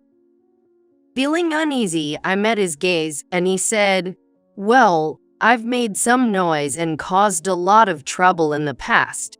After divorcing my wife and kicking out my son, I realized we're short-staffed at the company. Just because we're divorced, you're still part of the family, right? So, how about helping out at our place as an employee?" he said with a sly grin, spouting some nonsensical theory. "Please don't be ridiculous. I am your estranged son's ex-wife. We have no connection now. If you're headhunting, please look elsewhere." When I responded with at most calm, my ex-filial's smirk quickly turned into a sharp glare, and he aggressively closed in on me. What? You're talking back now. When you were married to my son, you refused to quit your job or live with us, always having your own way. And now, even when I'm offering to hire you from scratch, after cutting ties with my son and wife, you still refuse. Geez, modern women are also presumptuous and annoying. His unreasonable behavior was obviously out of place, and just like when my ex-mill showed up, security and the police arrived soon after and took him away. Thus, the days of the three related individuals intruding on my workplace came to an end, and I was finally able to be free, with my colleagues expressing their concern for me. I can now focus on my work peacefully. Regarding my ex-husband's family, it seems my ex-Phil tried to use the still family even after divorce theory on my ex-husband and ex-Mill to salvage the understaffed business. Both my ex-husband and ex-Mill, struggling with housing and finances, reluctantly agreed to help if it meant having a place to live and work. But a family so riddled with lies and betrayal couldn't possibly function well together. As expected, both their family life and business did not go well, with loud arguments echoing throughout the neighborhood day and night, leading to their ostracism by the community. Despite this, I am receiving the alimony payments consistently. Because I have a lawyer involved, they send reminders whenever the payments stop. Likely, making the alimony payments is straining their finances to the point where they are living begrudgingly in debt. To repay the debt, their financial situation worsens and they are engulfed in a vicious cycle.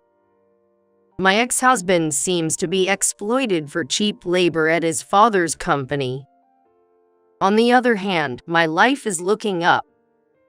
With the expertise I developed at the headquarters, I am valued at my new workplace. I am praised for my fast and accurate work and have already gained the trust of my colleagues. Talks of promotions and greater responsibilities have already begun, and I am expected to excel even more than before.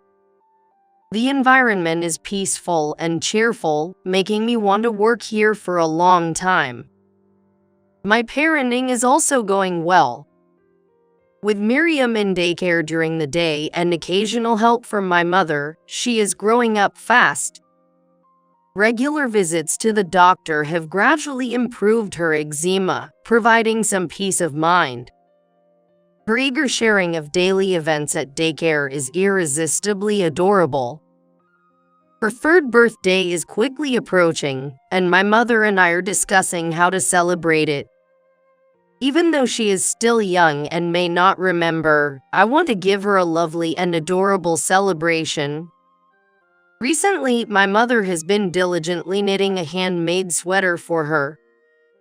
I'll knit the cutest sweater in the world, so look forward to it. My mother said, beaming with enthusiasm in front of me. I've started baking, making daily treats while preparing to make my daughter's birthday cake with my own hands.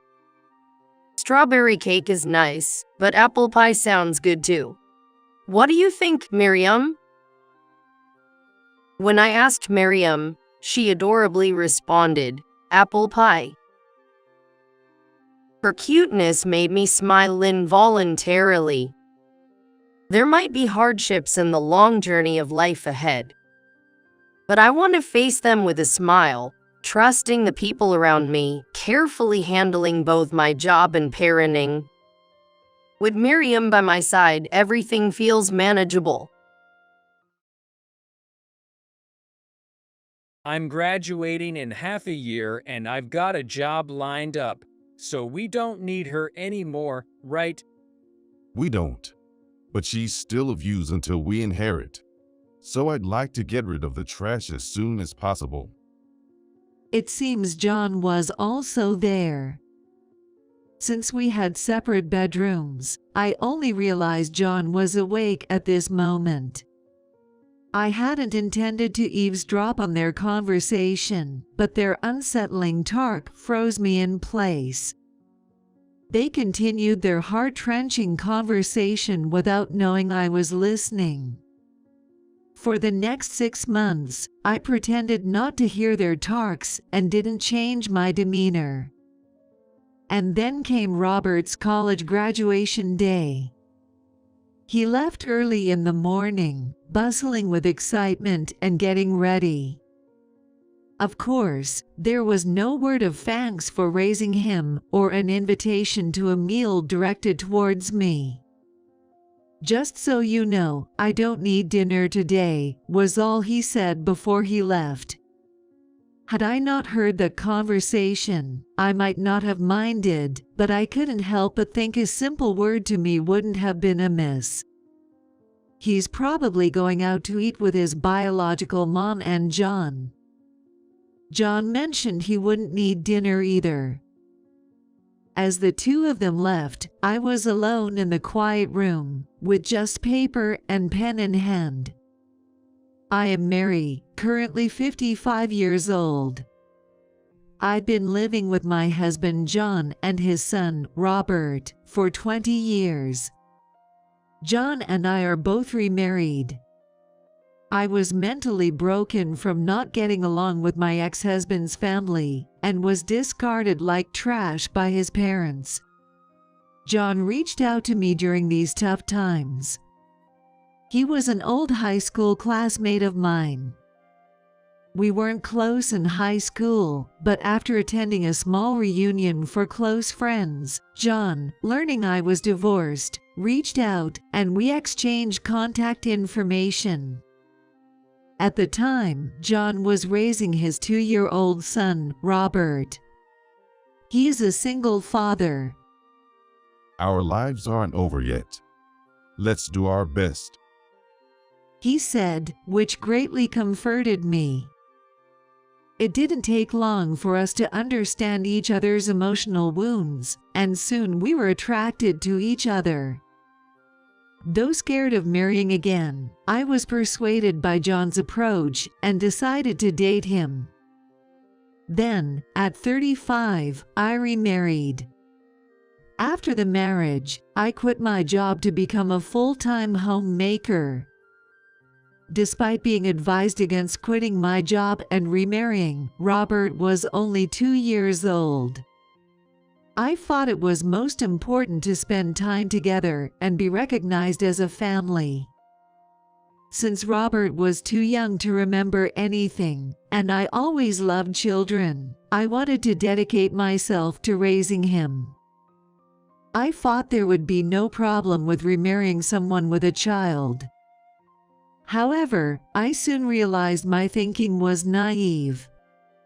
Robert wouldn't eat or sleep, and he would start crying just by seeing my face, showing extreme stranger anxiety.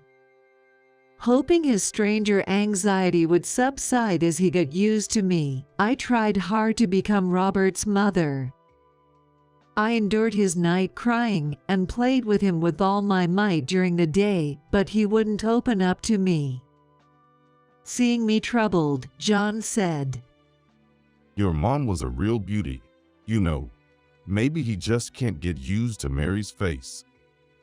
It was a thoughtless comment, without any ill intention. Yet, at that moment, I felt deeply hurt as a woman, a wife, and a mother. And John kept doing that, comparing me to his ex-wife at every turn. "What brew are you using? The beef stew my ex made was tastier." An unnecessary comment every time he had the beef stew. "My ex was awful at parenting. You could at least try to beat her at that." A comment that seemed to put down his ex but was actually mocking me. Before we got married, he was always encouraging, with an attitude of us tackling challenges together. After marriage, there were times I felt treated like nothing more than a servant. No matter what I did, Robert never warmed up to me, and John's words and actions were harsh. Thoughts of divorce crossed my mind more than once during our first year of marriage. But leaving would just have everyone saying I told you so. Rome wasn't built in a day, I told myself, pushing through with household chores and child rearing. Ultimately, Robert never did warm up to me. He stopped crying at the sight of me, but he never smiled at me or called me Mom. He was friendly with John's family, and even strangers, but it seemed like he just didn't like me for some reason. Despite that, I gradually began to feel affection for Robert. I was happy to see him grow. Mom, please don't come. When he started preschool, he grudgingly began to call me Mom. But attending preschool events, Robert would practically chase me away with a look of sheer terror. Consulting his teachers, they said he was just being clingy, but no solutions were found. While his growth brought me joy, the rejection from Robert continued to trouble me. It'll get better eventually. John would say that but never really faced my concerns. One day, I asked Robert, Mommy loves you very much. What can I do to make you love me? Robert looked surprised by my question. I felt uneasy at his expression, but waited patiently for his words. Then Robert opened his mouth. Mom, do you really love me? Of course I do. No, you're lying. You hate me. Dad said so. I was shocked by his words. John had said that. What was he talking about? What do you mean? Dad said I hate you. Yeah, I'm not fooled. You're a fake mom. It's your fault my real mom is gone. After leaving those words behind, Robert stormed out of the living room. I was devastated. I had nothing to do with the divorce between Robert's mom and John. Yet, John blamed everything on me. Even though Robert was young, his refusal to open up to me, calling me a fake mom, was all John's doing. That night, I confronted John. Robert called me a fake mom. I can't imagine he would know to say that unless you told him, right? Who else would tell Robert such a thing? But John just brazenly denied any wrongdoing. I did say it. But it's not wrong, is it? Don't blame me because he's not attached to you. I was so frustrated, I couldn't say anything back. I still didn't understand why John would do something like that. In the end, my relationship with Robert didn't improve, and I felt increasingly distant from John as well. But children's growth doesn't wait for anyone. It was when we were preparing for Robert's elementary school entry. This backpack is good, right? John pointed to a high-end backpack. I was shocked by the price. It looks nice, but isn't it a bit too expensive? Why don't you ask your parents to buy it as a gift? I couldn't immediately grasp what John was saying, tilting my head in confusion. Your family is wealthy, and they could afford a gift for their grandson's school entry, right? John said this as if it was the most natural thing, not noticing my bewildered expression. Indeed, my family was financially comfortable. They owned real estate, and my grandfather had even been listed among the wealthiest individuals. given that John and I went to the same high school, it wouldn't be surprising if he knew about my family's financial situation before we got married. Hearing about grandparents buying backpacks for school entry is common. However, Robert and I have no blood relation. And since he hadn't warmed up to me, I never took him to visit my family. For New Year's greetings, John would say, "You and Robert don't need to go. We're not blood related to your parents. If you want to visit them, go by yourself," using the lack of blood relation as a reason to avoid interacting with my parents. Yet, he had the audacity to suggest they buy an expensive backpack as a gift. From my parents' perspective, they have no particular attachment to Robert. It might be a bit difficult, I said with a wry smile, declining John's suggestion. However, John seemed irritated. Why not? Just ask them. If they say no, then I'll know where we stand. His condescending tone irritated me.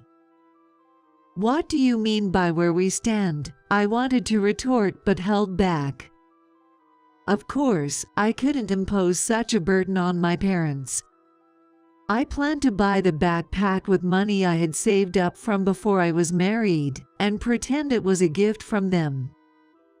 Surprisingly, my parents offered to buy the backpack. In our hometown, it's common for the maternal grandparents to present such a gift. If Robert's birth mom's family or John's family were planning to give one, I thought it might be presumptuous of me to offer, but isn't Robert's mother Mary? Her words warmed my heart. Someone recognized me as Robert's mother. In times when I felt like breaking, my mom was always on my side. Thank you. It doesn't have to be too expensive. Something that Robert would find easy to use would make me happy. I thanked my mom, my voice choked with emotion. Soon after, a brand new, plain black backpack arrived. Robert's eyes sparkled when he saw it, and he immediately tried it on, looking pleased. However, John frowned upon seeing Robert's reaction. What's this? It's too ordinary. But this was recommended by the store as being popular. It's light and durable, which is perfect since Robert is small and heavy items aren't suitable for him. I don't care about it being light. It lacks luxury. John continued to criticize the backpack we received as a gift. Robert, who had been happy, quietly put the backpack down after hearing John's words. He then lost all interest in it. The same thing happened when it was time for middle school entry.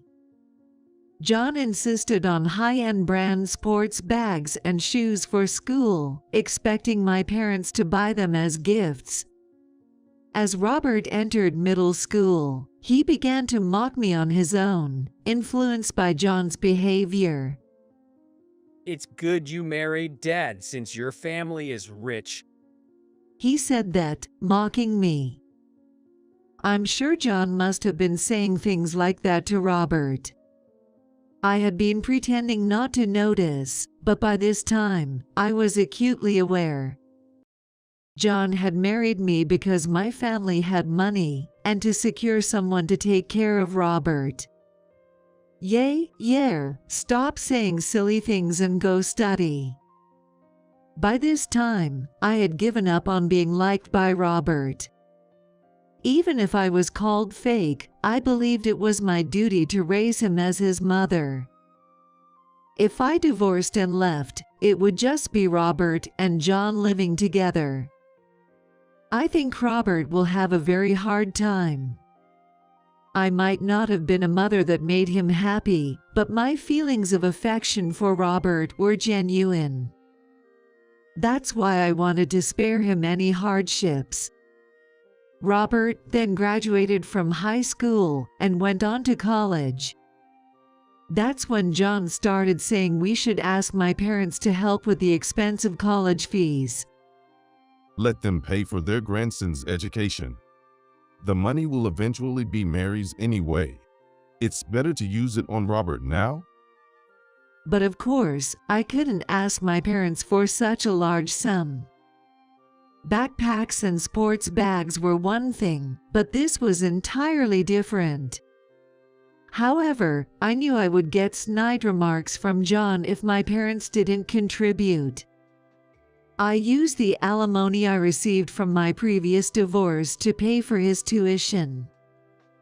Although I had something else I truly wanted to use it for, I pretended it was from my parents and allocated it towards his tuition. Because of this, Robert was able to attend college for 4 years. He even received a job offer and was nearing graduation. Though we couldn't build a good parent-child relationship, I felt my role was coming to an end as he had grown up without trouble. It was on one such day. I woke up in the middle of the night and got up to go to the bathroom. I noticed the light in the kitchen. Thinking Robert had come home from a night out, I went to the kitchen to find John there too. I'm graduating in half a year and got a job offer, so we don't need her anymore, right? Useless. But let's keep her around at least until we inherit. I want to get rid of the trash as soon as possible. It seemed John was also awake. Since we slept in separate bedrooms, this was the first time I realized that John was awake. I hadn't intended to eavesdrop, but their unsettling conversation rooted me to this spot. Trash, ha ha ha. Robert echoed, laughing. Yay, let's go out for a meal as a family after the graduation ceremony. I'll treat you with my part-time job money. I was momentarily uplifted by his words. But then I was devastated again. Actually, I've invited Mom to the graduation. She used to come to school events when I was in elementary school, but I haven't invited her recently. I thought it would be nice for the last time. That's great. It's been a while since we've been able to get together with just the family. I'm looking forward to it. It was a casual conversation about inviting his birth mother to a meal. While there's nothing wrong with that, and I didn't expect anything in return for raising him, I had been rejected from attending any school events or milestones since kindergarten. I had wanted to attend his college graduation, but was told, no parents attend college graduations. Yet, he had been inviting his birth mother since elementary school. She hadn't contributed to his upbringing or education, just having given birth to him seemed too much of a good deal. John must have facilitated the contact without any consideration for me. Even though I tried to accept it, Robert's words, implying his birth mother was more important than me, directly hurt me. Well, I'm not saying I'm not thankful to Mary, but she's not family. When we were divorced, I wondered how I was going to raise you, but having a convenient housekeeper around was a lifesaver. Well, the cleaning and laundry were fine, but I wish the meals were better. The lunchbox was inedible. I always had a hard time figuring out who to pawn them off on. You got to eat whatever you liked with that money. So it worked out well for you, didn't it? Following that conversation, John and Robert's laughter echoed. Hearing this, I stood there in shock. It was an even more shocking fact. It was terrible that despite making lunch every day since he was in middle school, he was selling it to others. It was disrespectful to the people he sold them to and essentially trampled over my feelings, thinking I was doing something nice for Robert. Struggling to move my frozen legs, I quietly moved away from there. Listening to their mocking laughter any longer felt like it would break my heart. I had been married for 20 years, raising Robert since he was 2 years old. Yet, I was never once acknowledged as family. I crawled into bed and cried. Then, I decided on something I had kept close to my heart for a long time. For the next 6 months, I acted as if I heard nothing and changed nothing about my behavior. Then came the day of the university graduation. Robert left early in the morning, bustling with excitement and getting ready.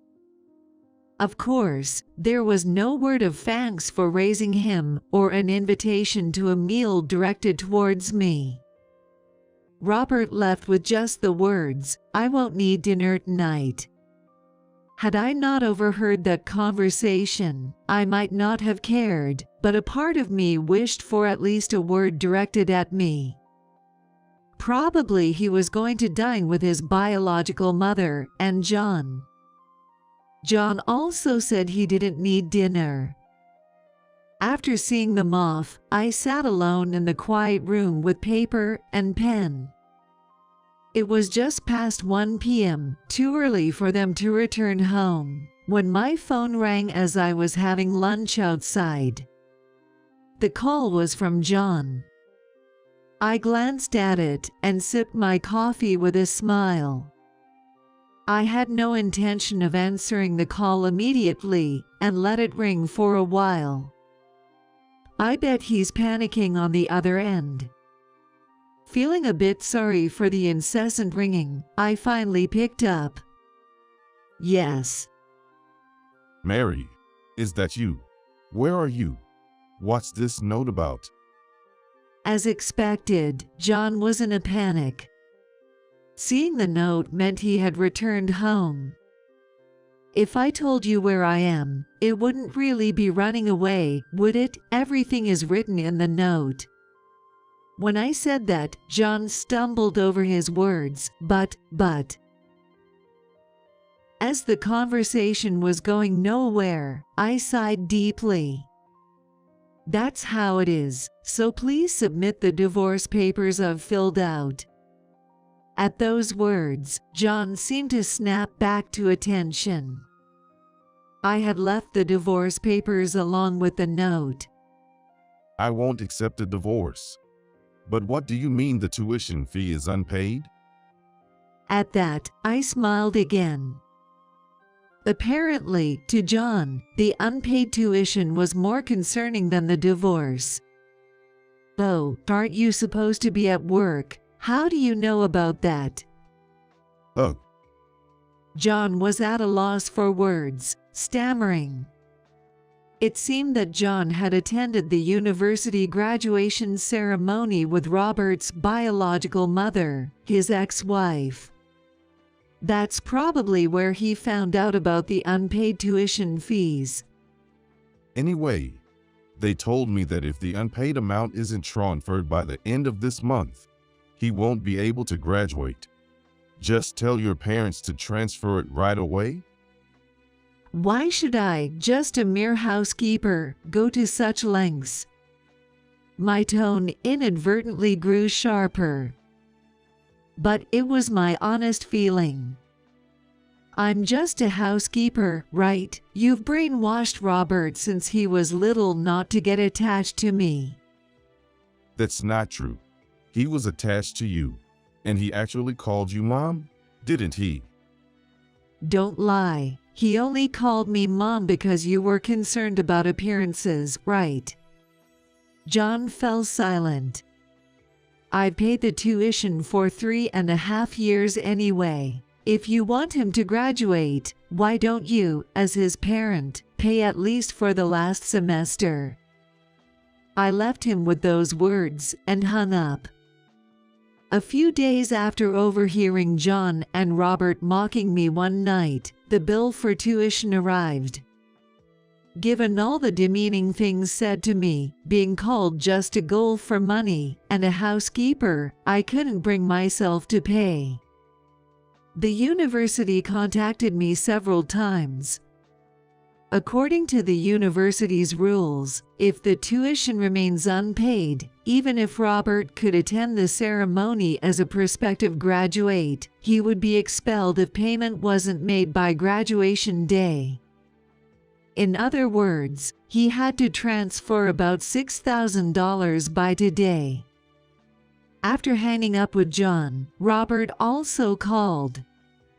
Hey, you witch. What's this about unpaid tuition? Why haven't you paid? It seemed he wasn't with John. Otherwise, he wouldn't dare speak to me like this. Ask your father for details. I have no intention of involving myself with you two anymore.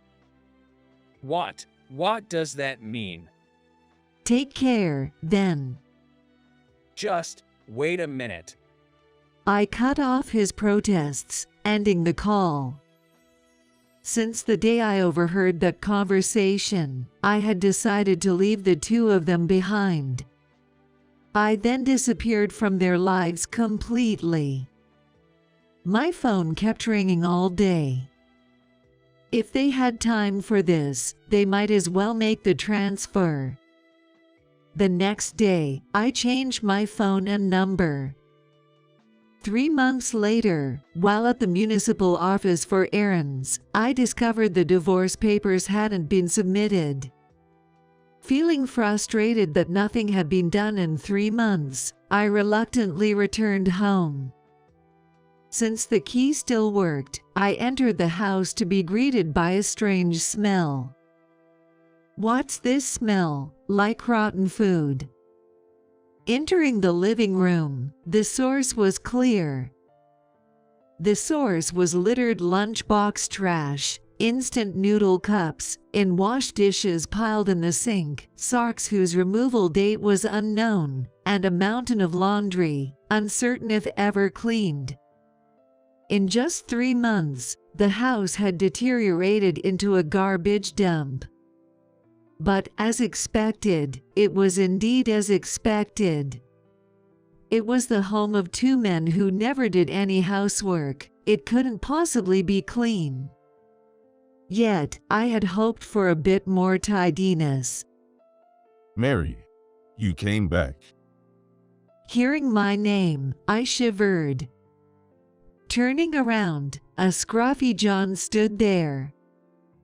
You didn't go to work. He hesitated before responding. I got fired. Fired. I got caught taking money from the company's safe to pay for Robert's tuition. His confession left me astounded. You embezzled for just $6,000. It's not embezzlement. That's an exaggeration. I got fired, but the company said it's okay if I return the money. And since Robert won't need tuition anymore, just come back home instead of being stubborn. Are you stupid? I yelled at him loudly. I knew you were foolish, but I didn't realize to what extent. I've already left a note saying I've cut ties with both of you. But now that it's come to this, I can't live without you. It's all because you or your parents didn't pay the tuition, right? Faced with John's defiance, I let out another heavy sigh. Please, come back. I love you. He pleaded, nearly in tears. Those words you never said during our marriage mean nothing now. You've always been dependent on others. Why don't you try to sort things out yourself for once? I replied, half laughing. A dirty room and a dirty man. I heard a rustling sound, and when I looked over, a cockroach emerged from an empty cup noodle container. This house will only have cockroaches for family if it continues like this, I said, laughing. John didn't reply, just hung his head in defeat. Afterward, the divorce papers were successfully submitted. 3 years later, in a new place where I had finally found happiness, I received news of a death. The news was that my mother had passed away. At the funeral, 2 familiar figures approached me. I slowly lifted my face. It's been a while. You look healthier than I thought. It was John and Robert. John and I have many mutual acquaintances. They must have heard about my mother's passing through the grapevine. And despite all that she had done for him over the years, Robert never once thanked her. Thinking they had come to pay their last respects made me slightly happy, so I asked, "You came?" Of course, you're an only child, right? So you'll inherit everything, and eventually, as your son, I should inherit too, right? I need to thank Grandma. What? I couldn't help but frown. I felt a surge of disgust at the outrageous things Robert was saying. What are you talking about? You have no right to inherit anything. But he's still our son, even if we're divorced. John added with a smirk.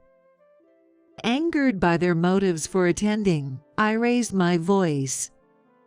Leave, if that's your attitude. I'd rather you didn't come to pay your respects at all.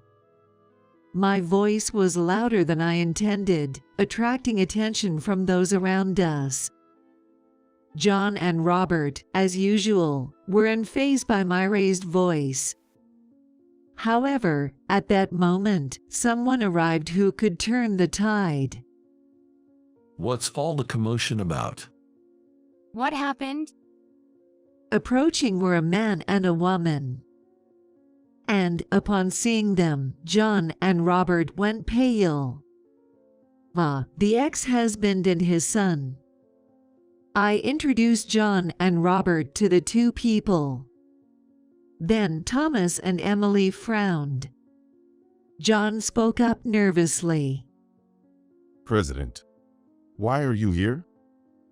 President, you know Thomas. I asked John, but he didn't reply. Without waiting for his response, I continued.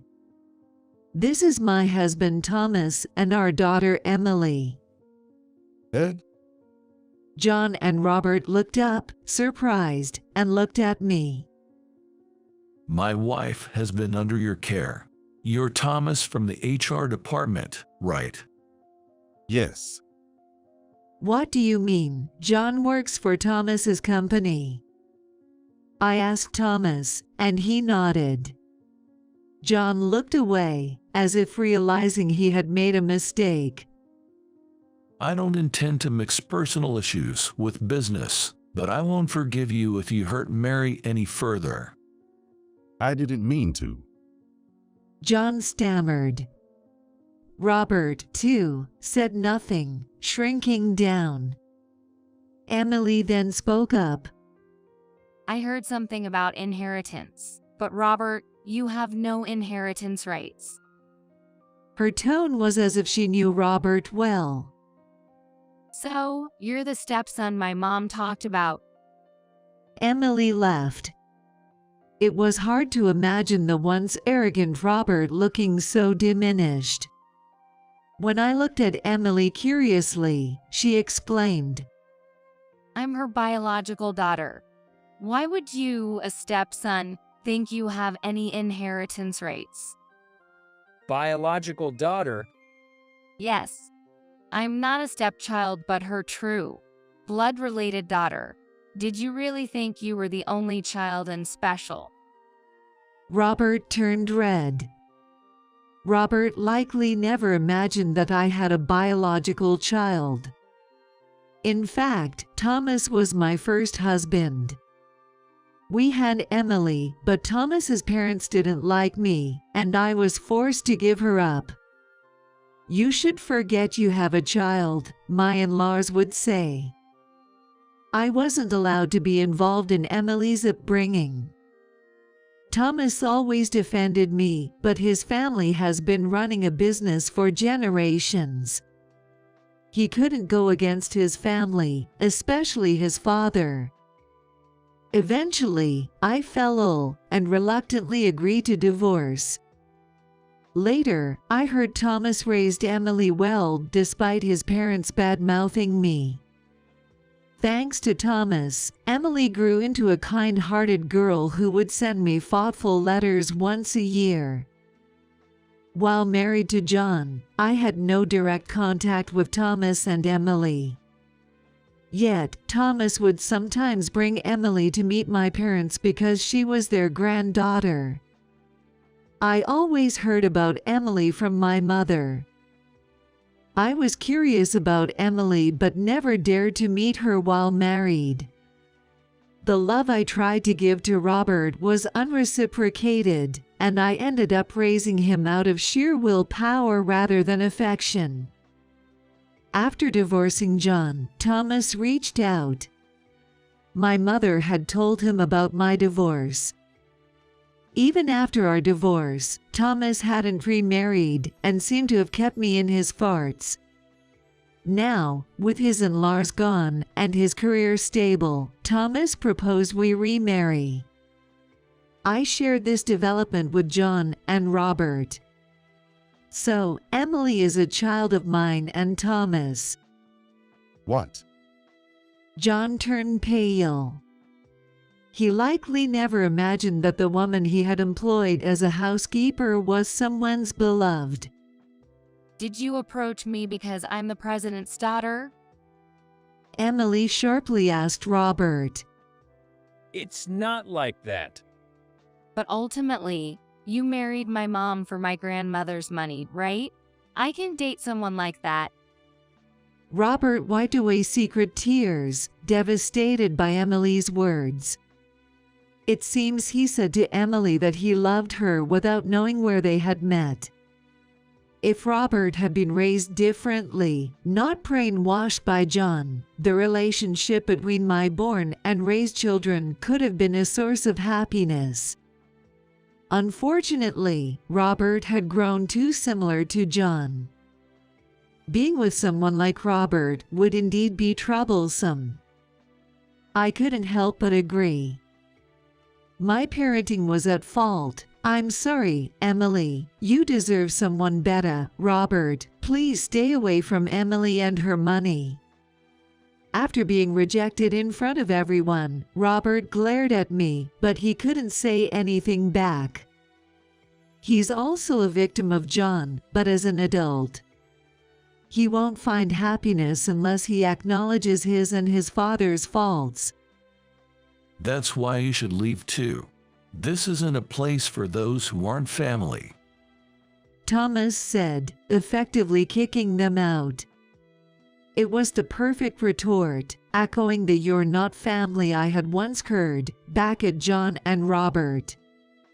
John reportedly continues to work at Thomas's company, feeling out of place. Given his age and the reason for his previous job termination, finding another job would be unlikely. Why did you hire him, knowing about John? When I asked, Thomas laughed. Of course, I knew. Keeping him under me ensures he won't bother Mary. His words warmed my heart. I hadn't realized it was all for me. Moreover, there was surprising news. It seems like the son has cut ties with him. He's probably reflecting on his past actions and attitude towards you. Remarkably, Robert had moved out to live on his own. Rejected by Emily, his plan for a large inheritance failed. He realized happiness requires personal effort. While I felt serves you right towards John, I didn't wish for Robert's unhappiness.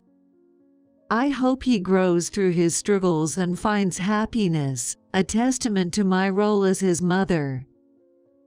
I now live with Thomas and Emily. After driving me away, my in-laws regretted their actions, seeing the depressed Thomas and Emily. But it was too late to change anything after I remarried. Did you think you were happy? Thomas asked. There were happy times sometimes. I smiled too. But the happiest times of my life are yet to come. Emily is soon to be married. I hope to live long enough to turn our past struggles into laughable memories, aiming to grow further. So, I hear you're drowning in debt because of some futile fertility treatments. My ex-husband sneered at me as he approached me with a sarcastic smile. This was in a renowned hot spring town. We reunited in the most unexpected place. It's pathetic how hard you're trying despite it all being in vain.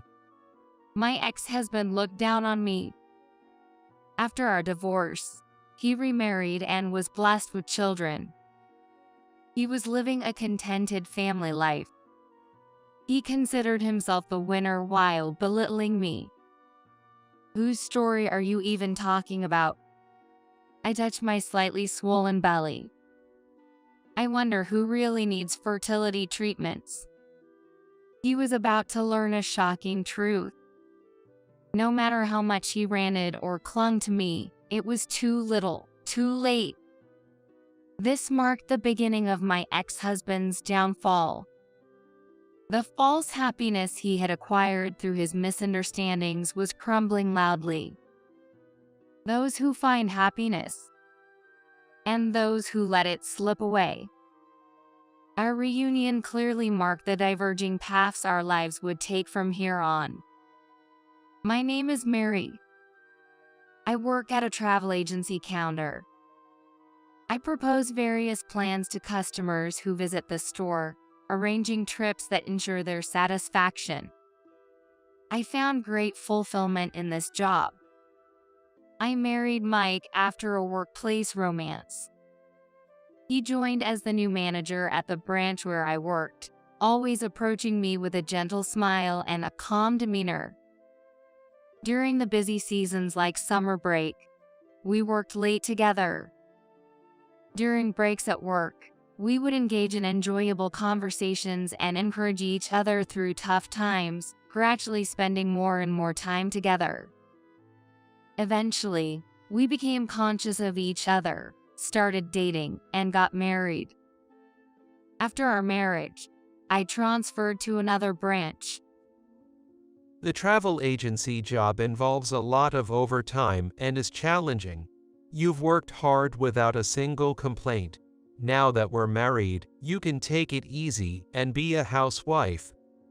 His caring words filled me with a deep sense of happiness, appreciating the kindness my husband showed me.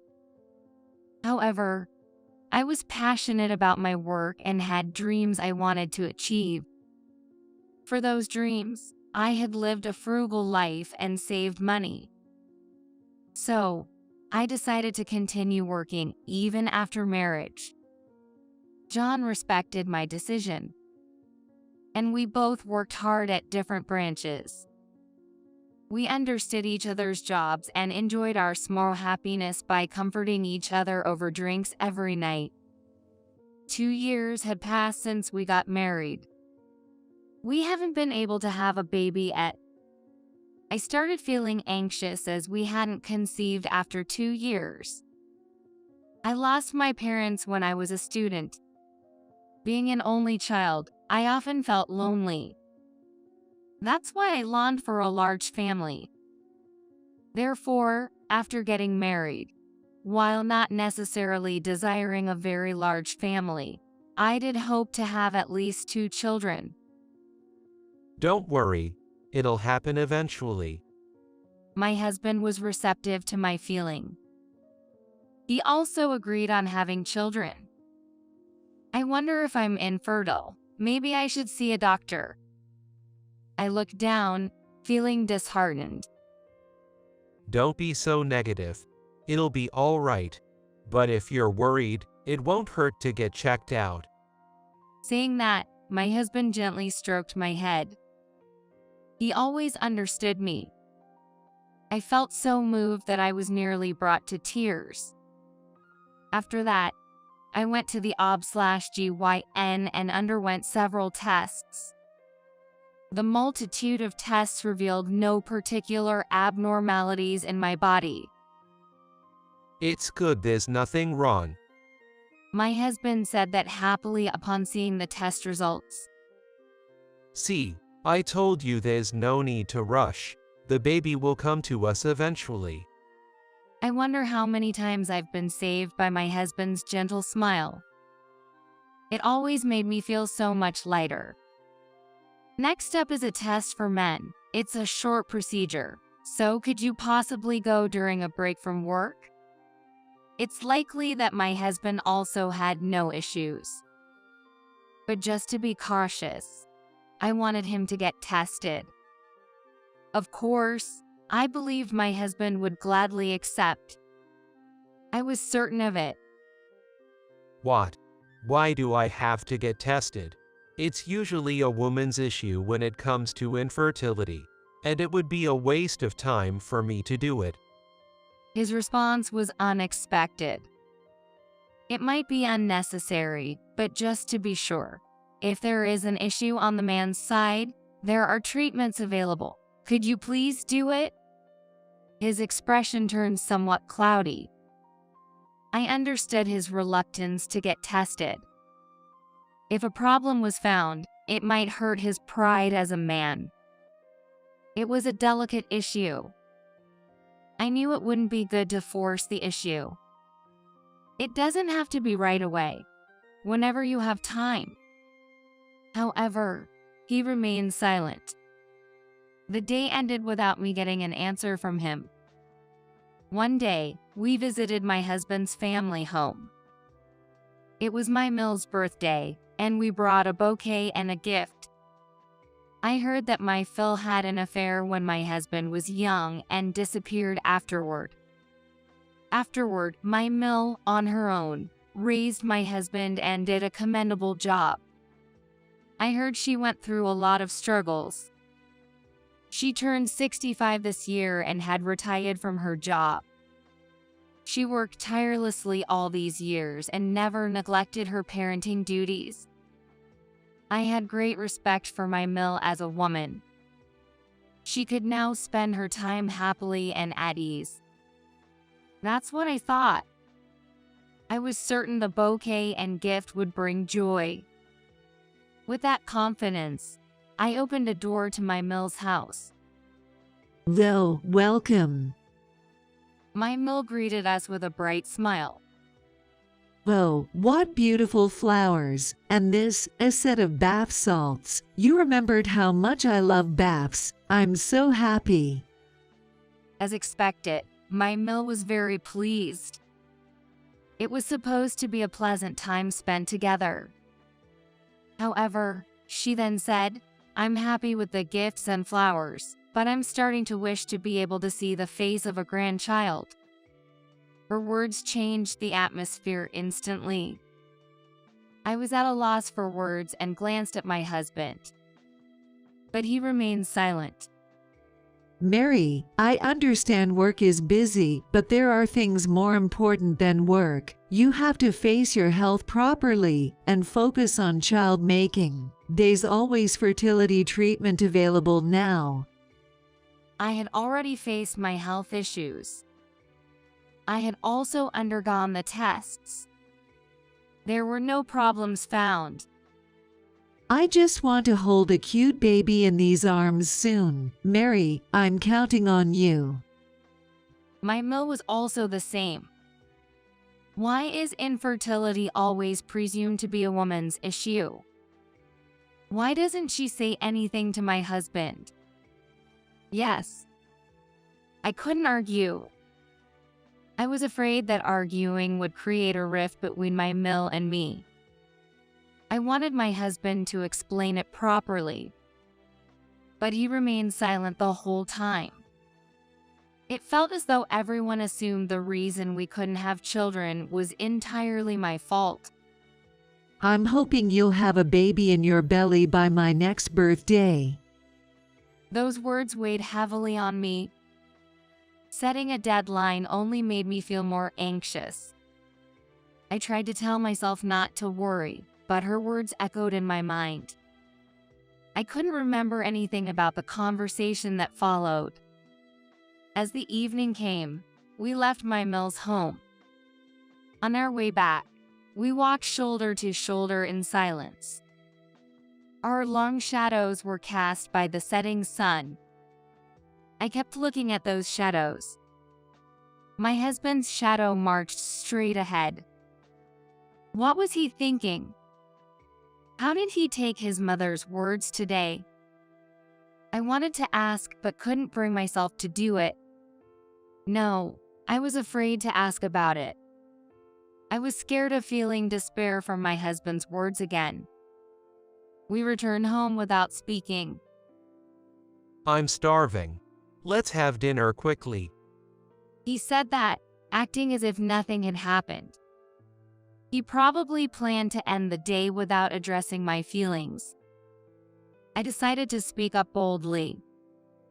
Hey, John, about what your mom said today. He turned to me with his usual smile. What about it? Was that smile just for show? She said she wanted grandchildren. I looked straight at him. Yo, but if it's not happening, we just have to wait, right? No, that's not what I wanted to say.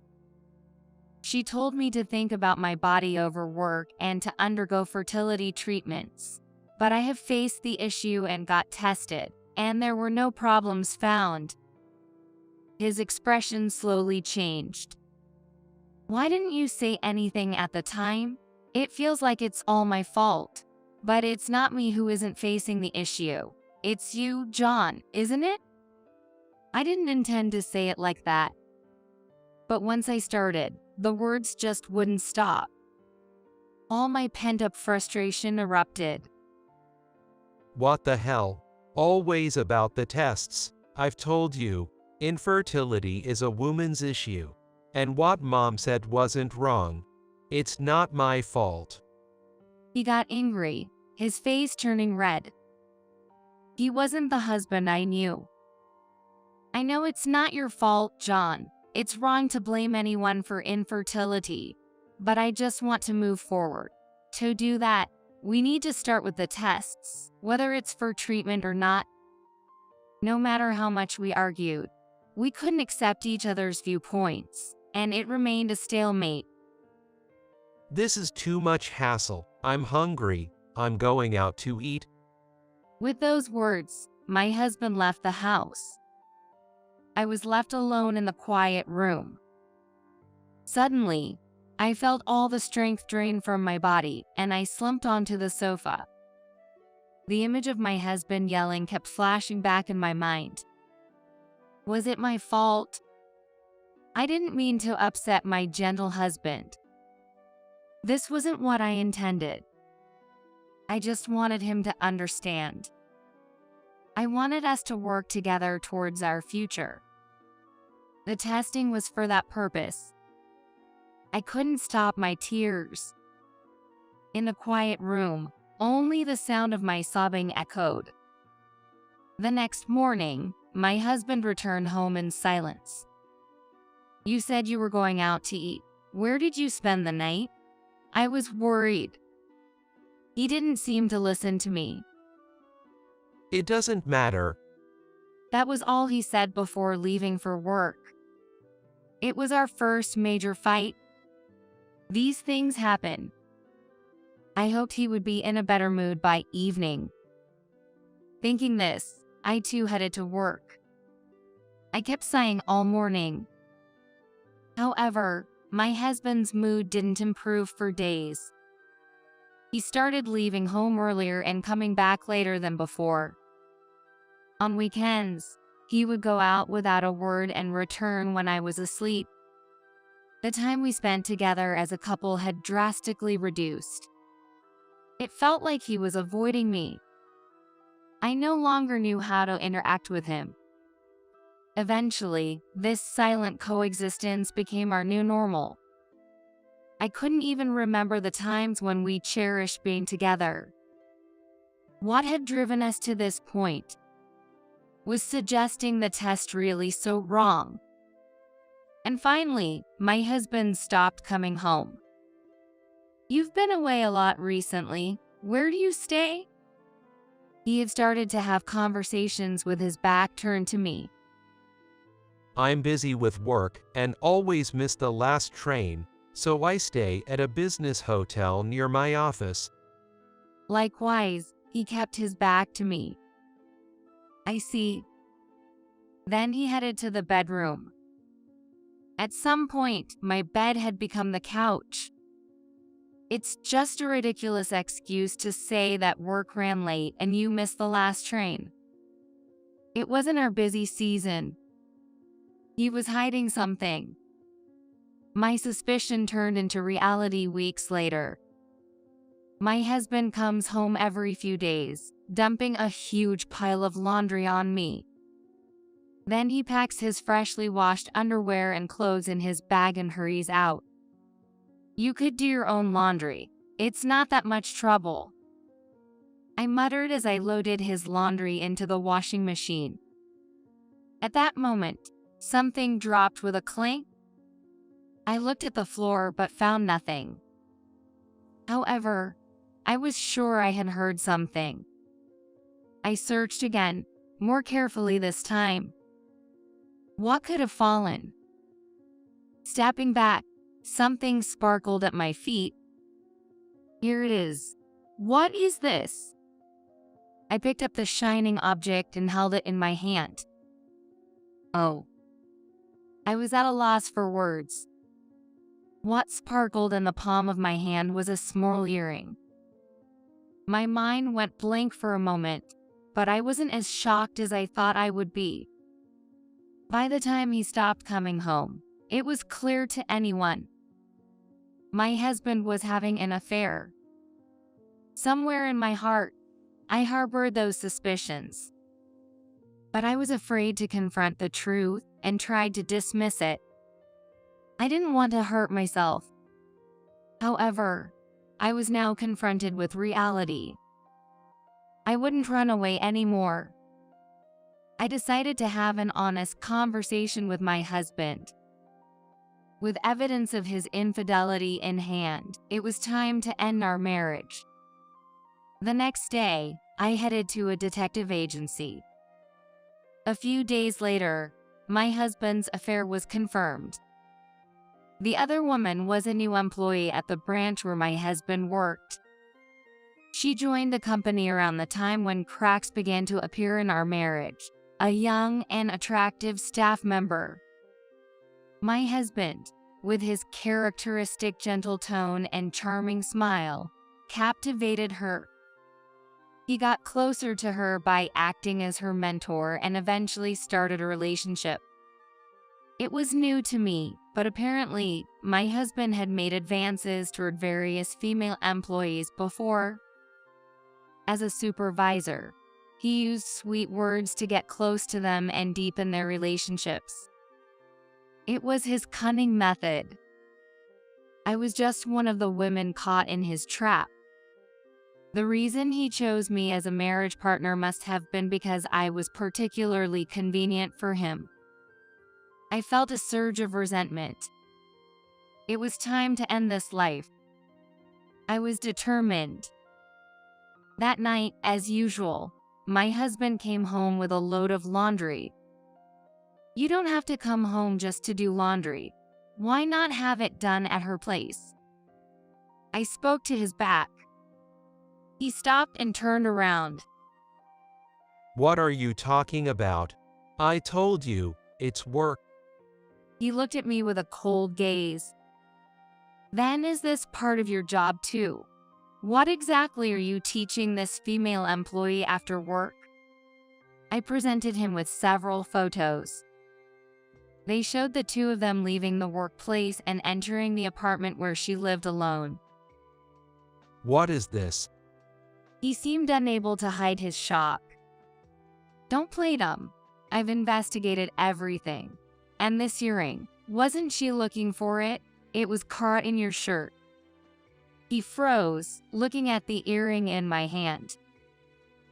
I never thought you could be such a person with terrible habits towards women. Let's end this. Now you can openly date this woman. I said this and handed him the divorce papers. A silent atmosphere filled the room. My husband stared at the divorce papers with a look of surprise on his face. Suddenly, he burst into laughter. What's this? Sour grapes. Are you bitter just because you can't have kids?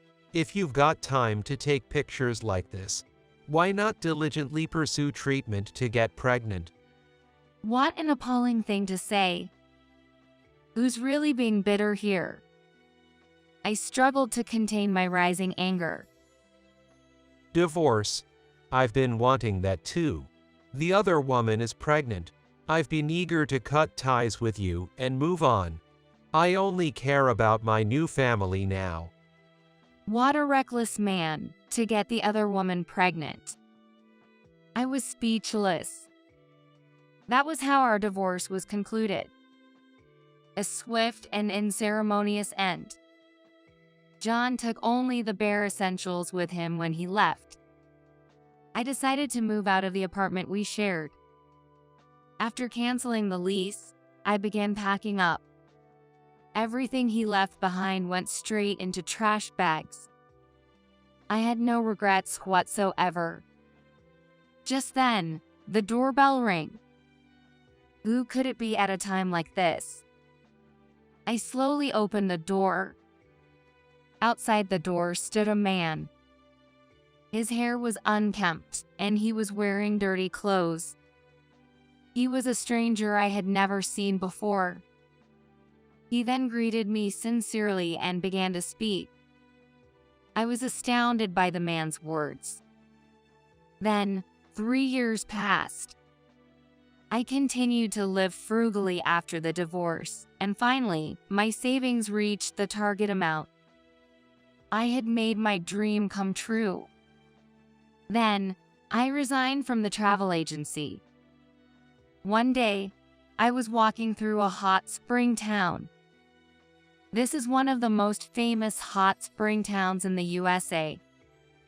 The outdoor bath store was popular, and people happily strolled through the town, visiting various hot spring facilities. Recently, new sweet shops and cafes have opened, becoming popular among young people. I love this vibrant hot spring town and have moved nearby. Enjoying a stroll in the pleasant weather, I suddenly heard a familiar voice call my name from behind. Who could it be? I was shocked and lost for words at the sight that met my eyes when I turned around. It was my ex-husband, whom I had parted ways with 3 years ago. Didn't think we'd run into each other here. On a solo hot spring trip. How miserable. My ex-husband was wearing work clothes. He was sporting a stubbly beard, and his hair was unkempt. I wondered if he had quit the travel agency. I never imagined we would meet here. My pleasant walk was completely spoiled. So, I hear you're drowning in debt because of those futile fertility treatments. John approached me with a sarcastic grin. All that effort for nothing. How sad. He scoffed, clearly looking down on me.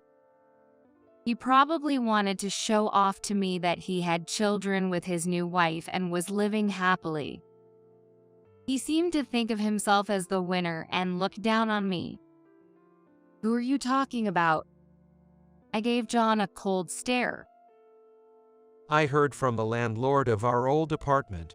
You've gotten yourself into debt, haven't you? After I left, Some guy you borrowed money from came to collect money. You went into debt for expensive fertility treatments and ended up with nothing but a huge debt, right? The man he referred to was the one who visited while I was cleaning the apartment after our divorce. Dad, you're mistaken. Well, sometimes it's better to live in blissful ignorance. I then shared the truth to my ex-husband, whose expression clouded over slightly. It was a shocking truth for him.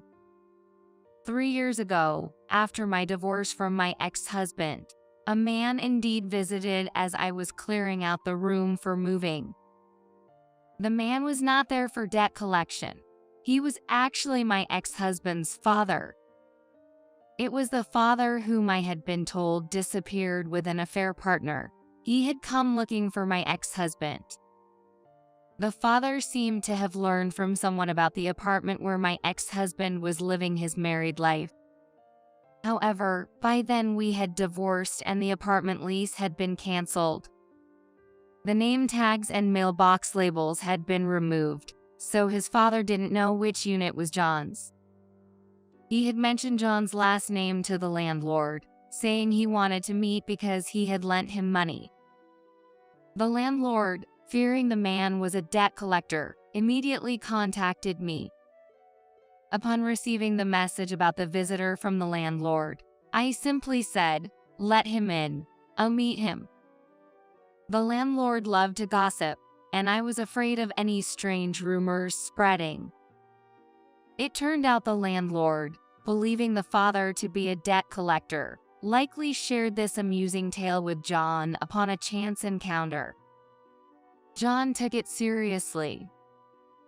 The reason my ex-husband's father visited the room was to request a loan. He had been abandoned by his affair partner and was struggling financially. Thus, he managed to find out my ex-husband's whereabouts and came to borrow money. Unaware of the divorce, the father approached me with his utmost sincerity. However, to me, a divorced woman, this was entirely irrelevant.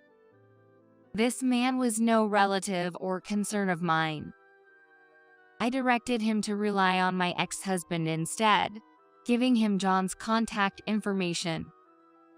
With that, he left. Hearing this, my ex-husband became furious, his face turning bright red with anger. You gave him my contact. Since then, I've been hassled with support inquiries. In the hot spring town filled with cheerful laughter, my ex-husband's angry voice stood out. Why should I have to support him? He left me and my mother. It's too much for him to show up now expecting help. It's understandable that my ex-husband would be angry. It was entirely his father's selfishness. However, I had no sympathy for that situation. Then my wife said she couldn't deal with such a troublesome Phil and talked about getting a divorce. That sounded unfortunate. But for the sake of our unborn child, I convinced her to give our marriage another chance, and by helping with her family's cleaning business, we managed to settle things. I looked at the logo on my ex-husband's work clothes. It seemed that his wife's family was in the cleaning business, judging by the company name written there. John had given up his position as a travel agency branch manager to work daily at Hot Spring Inns as a cleaner. His income from the cleaning job was entirely managed by his wife, leaving him with no disposable money. His wife, aware of his wandering eye, likely wanted him under her parents' watchful eyes by making him quit the travel agency job. I was impressed by his young yet capable wife. You have a strong wife, but it's rare for a wife to restrict her husband so much. Is there another reason? John suddenly went quiet, turning pale. What? Are you hiding something else? I had nothing to hide. However, there was just one thing that intrigued me. I wonder if the child really is yours. I said that while gently touching my slightly swollen belly. My ex-husband froze as he looked at my belly. It was as if time had stopped just for him. In fact, I was pregnant. As the tests confirmed, there was nothing wrong with me. After the divorce, I led a life far beyond what my ex-husband could have imagined. That life was sheer happiness. As I said this, I attempted to enter the luxury inn in front of me. Then my ex-husband called out, "Wait, please listen to me." But I felt no obligation to hear him out any further. "We didn't ask for your cleaning services, so don't come inside." He looked at me, bewildered. What do you mean we? Who are you to this inn? I didn't need to continue the conversation, but I decided to leave him with one final remark. "I own this inn." His face turned pale once again. My parents adored this hot spring town. When I was young, our family often stayed at a small inn in this hot spring town. That inn, filled with our memories, became very old and neglected, overshadowed by the newer, larger inns surrounding it. Eventually, it faced financial difficulties and nearly closed. My dream was to purchase and revive this inn. I saved most of my earnings from the travel agency, and with frugality, I reached my savings goal. I bought the inn with my inheritance and savings, renovated it, and reopened it. Using my experience from the travel agency, I created a welcoming place for everyone, young and old, men and women alike. The reputation of the inn spread rapidly. The inn quickly gained an excellent reputation and now ranks among luxury establishments, with my net worth reaching approximately $130 million. Particularly well received at the inn was the food. Menus were carefully crafted for each guest, with meals provided accordingly. Many guests returned specifically for the dining experience. The dishes reflected the dedication of the chef, who spared no effort in catering to the guests. I empathized with the chef's caring nature, and we were drawn to each other. And so, I had a remarriage by getting married with him. Shortly after our marriage, I became pregnant. I no longer had any conversation with my ex-husband. I turned my back on him. Please, wait. He probably only wanted to stop me for money.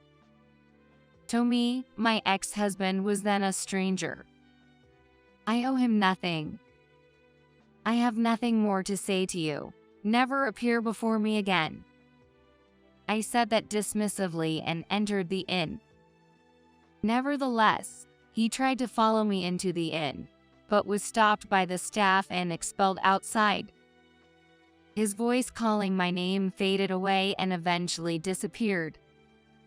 Our unexpected reunion marked a turning point in our respective lives. Weeks later, I received a letter at the inn addressed to me.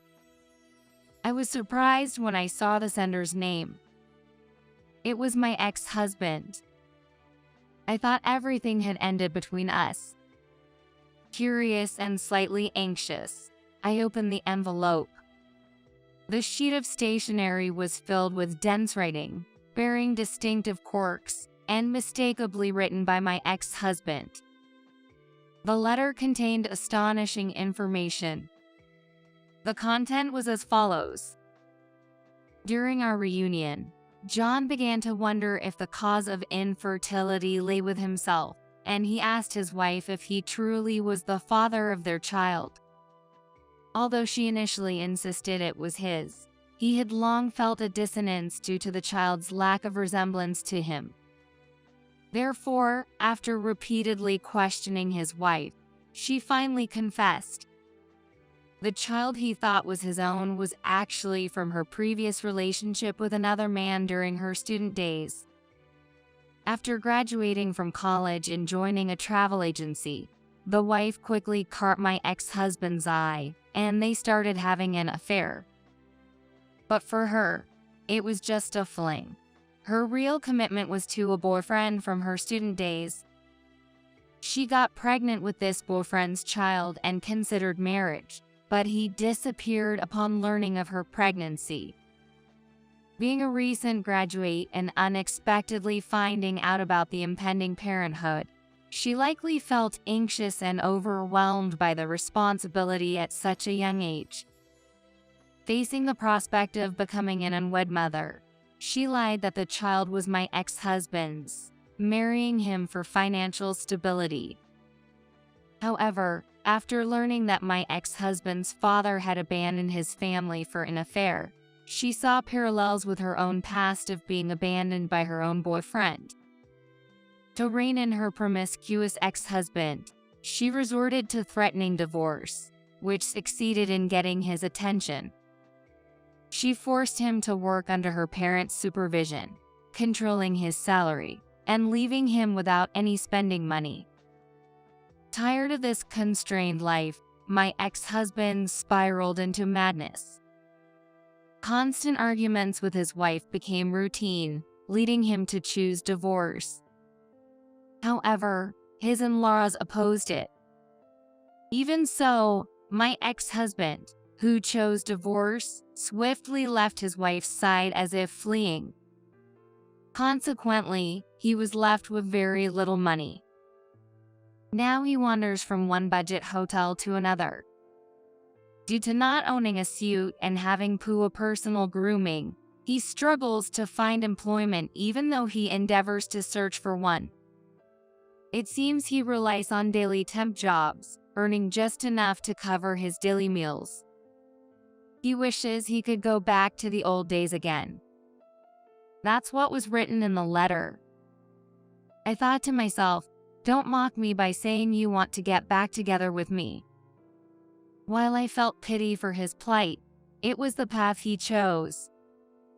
He was marred by infertility issues, infidelity, and disdain towards me at our reunion. He always acted selfishly, never considering my feelings. I am no longer the person I was back then. I have a bright future ahead with my new husband and our soon-to-arrive baby. I instructed my lawyer to issue a restraining order if he ever tried to contact me or appear before me again. And then, I tore up his letter. I'll give birth next month. I do feel both the joy of meeting my baby and the anxiety of my first childbirth. But with the encouragement of my kind husband, I'm getting through each day. He always cares about my health and helps with the chores on weekends, so with him by my side, I'm definitely okay. Today is my husband's day off. Walking through the spa down together, we feel the changing seasons, and afterwards, we soak our feet in a foot bath and take a deep breath. That's our favorite walking route. Oh, the baby just kicked, I exclaimed, and my husband quickly placed his hand on my belly. He then softly spoke to our unborn child. This happiness is not something to be taken for granted. That's why I think we should cherish it. And so, I took another deep breath of the air in this town, surrounded by the beautiful nature.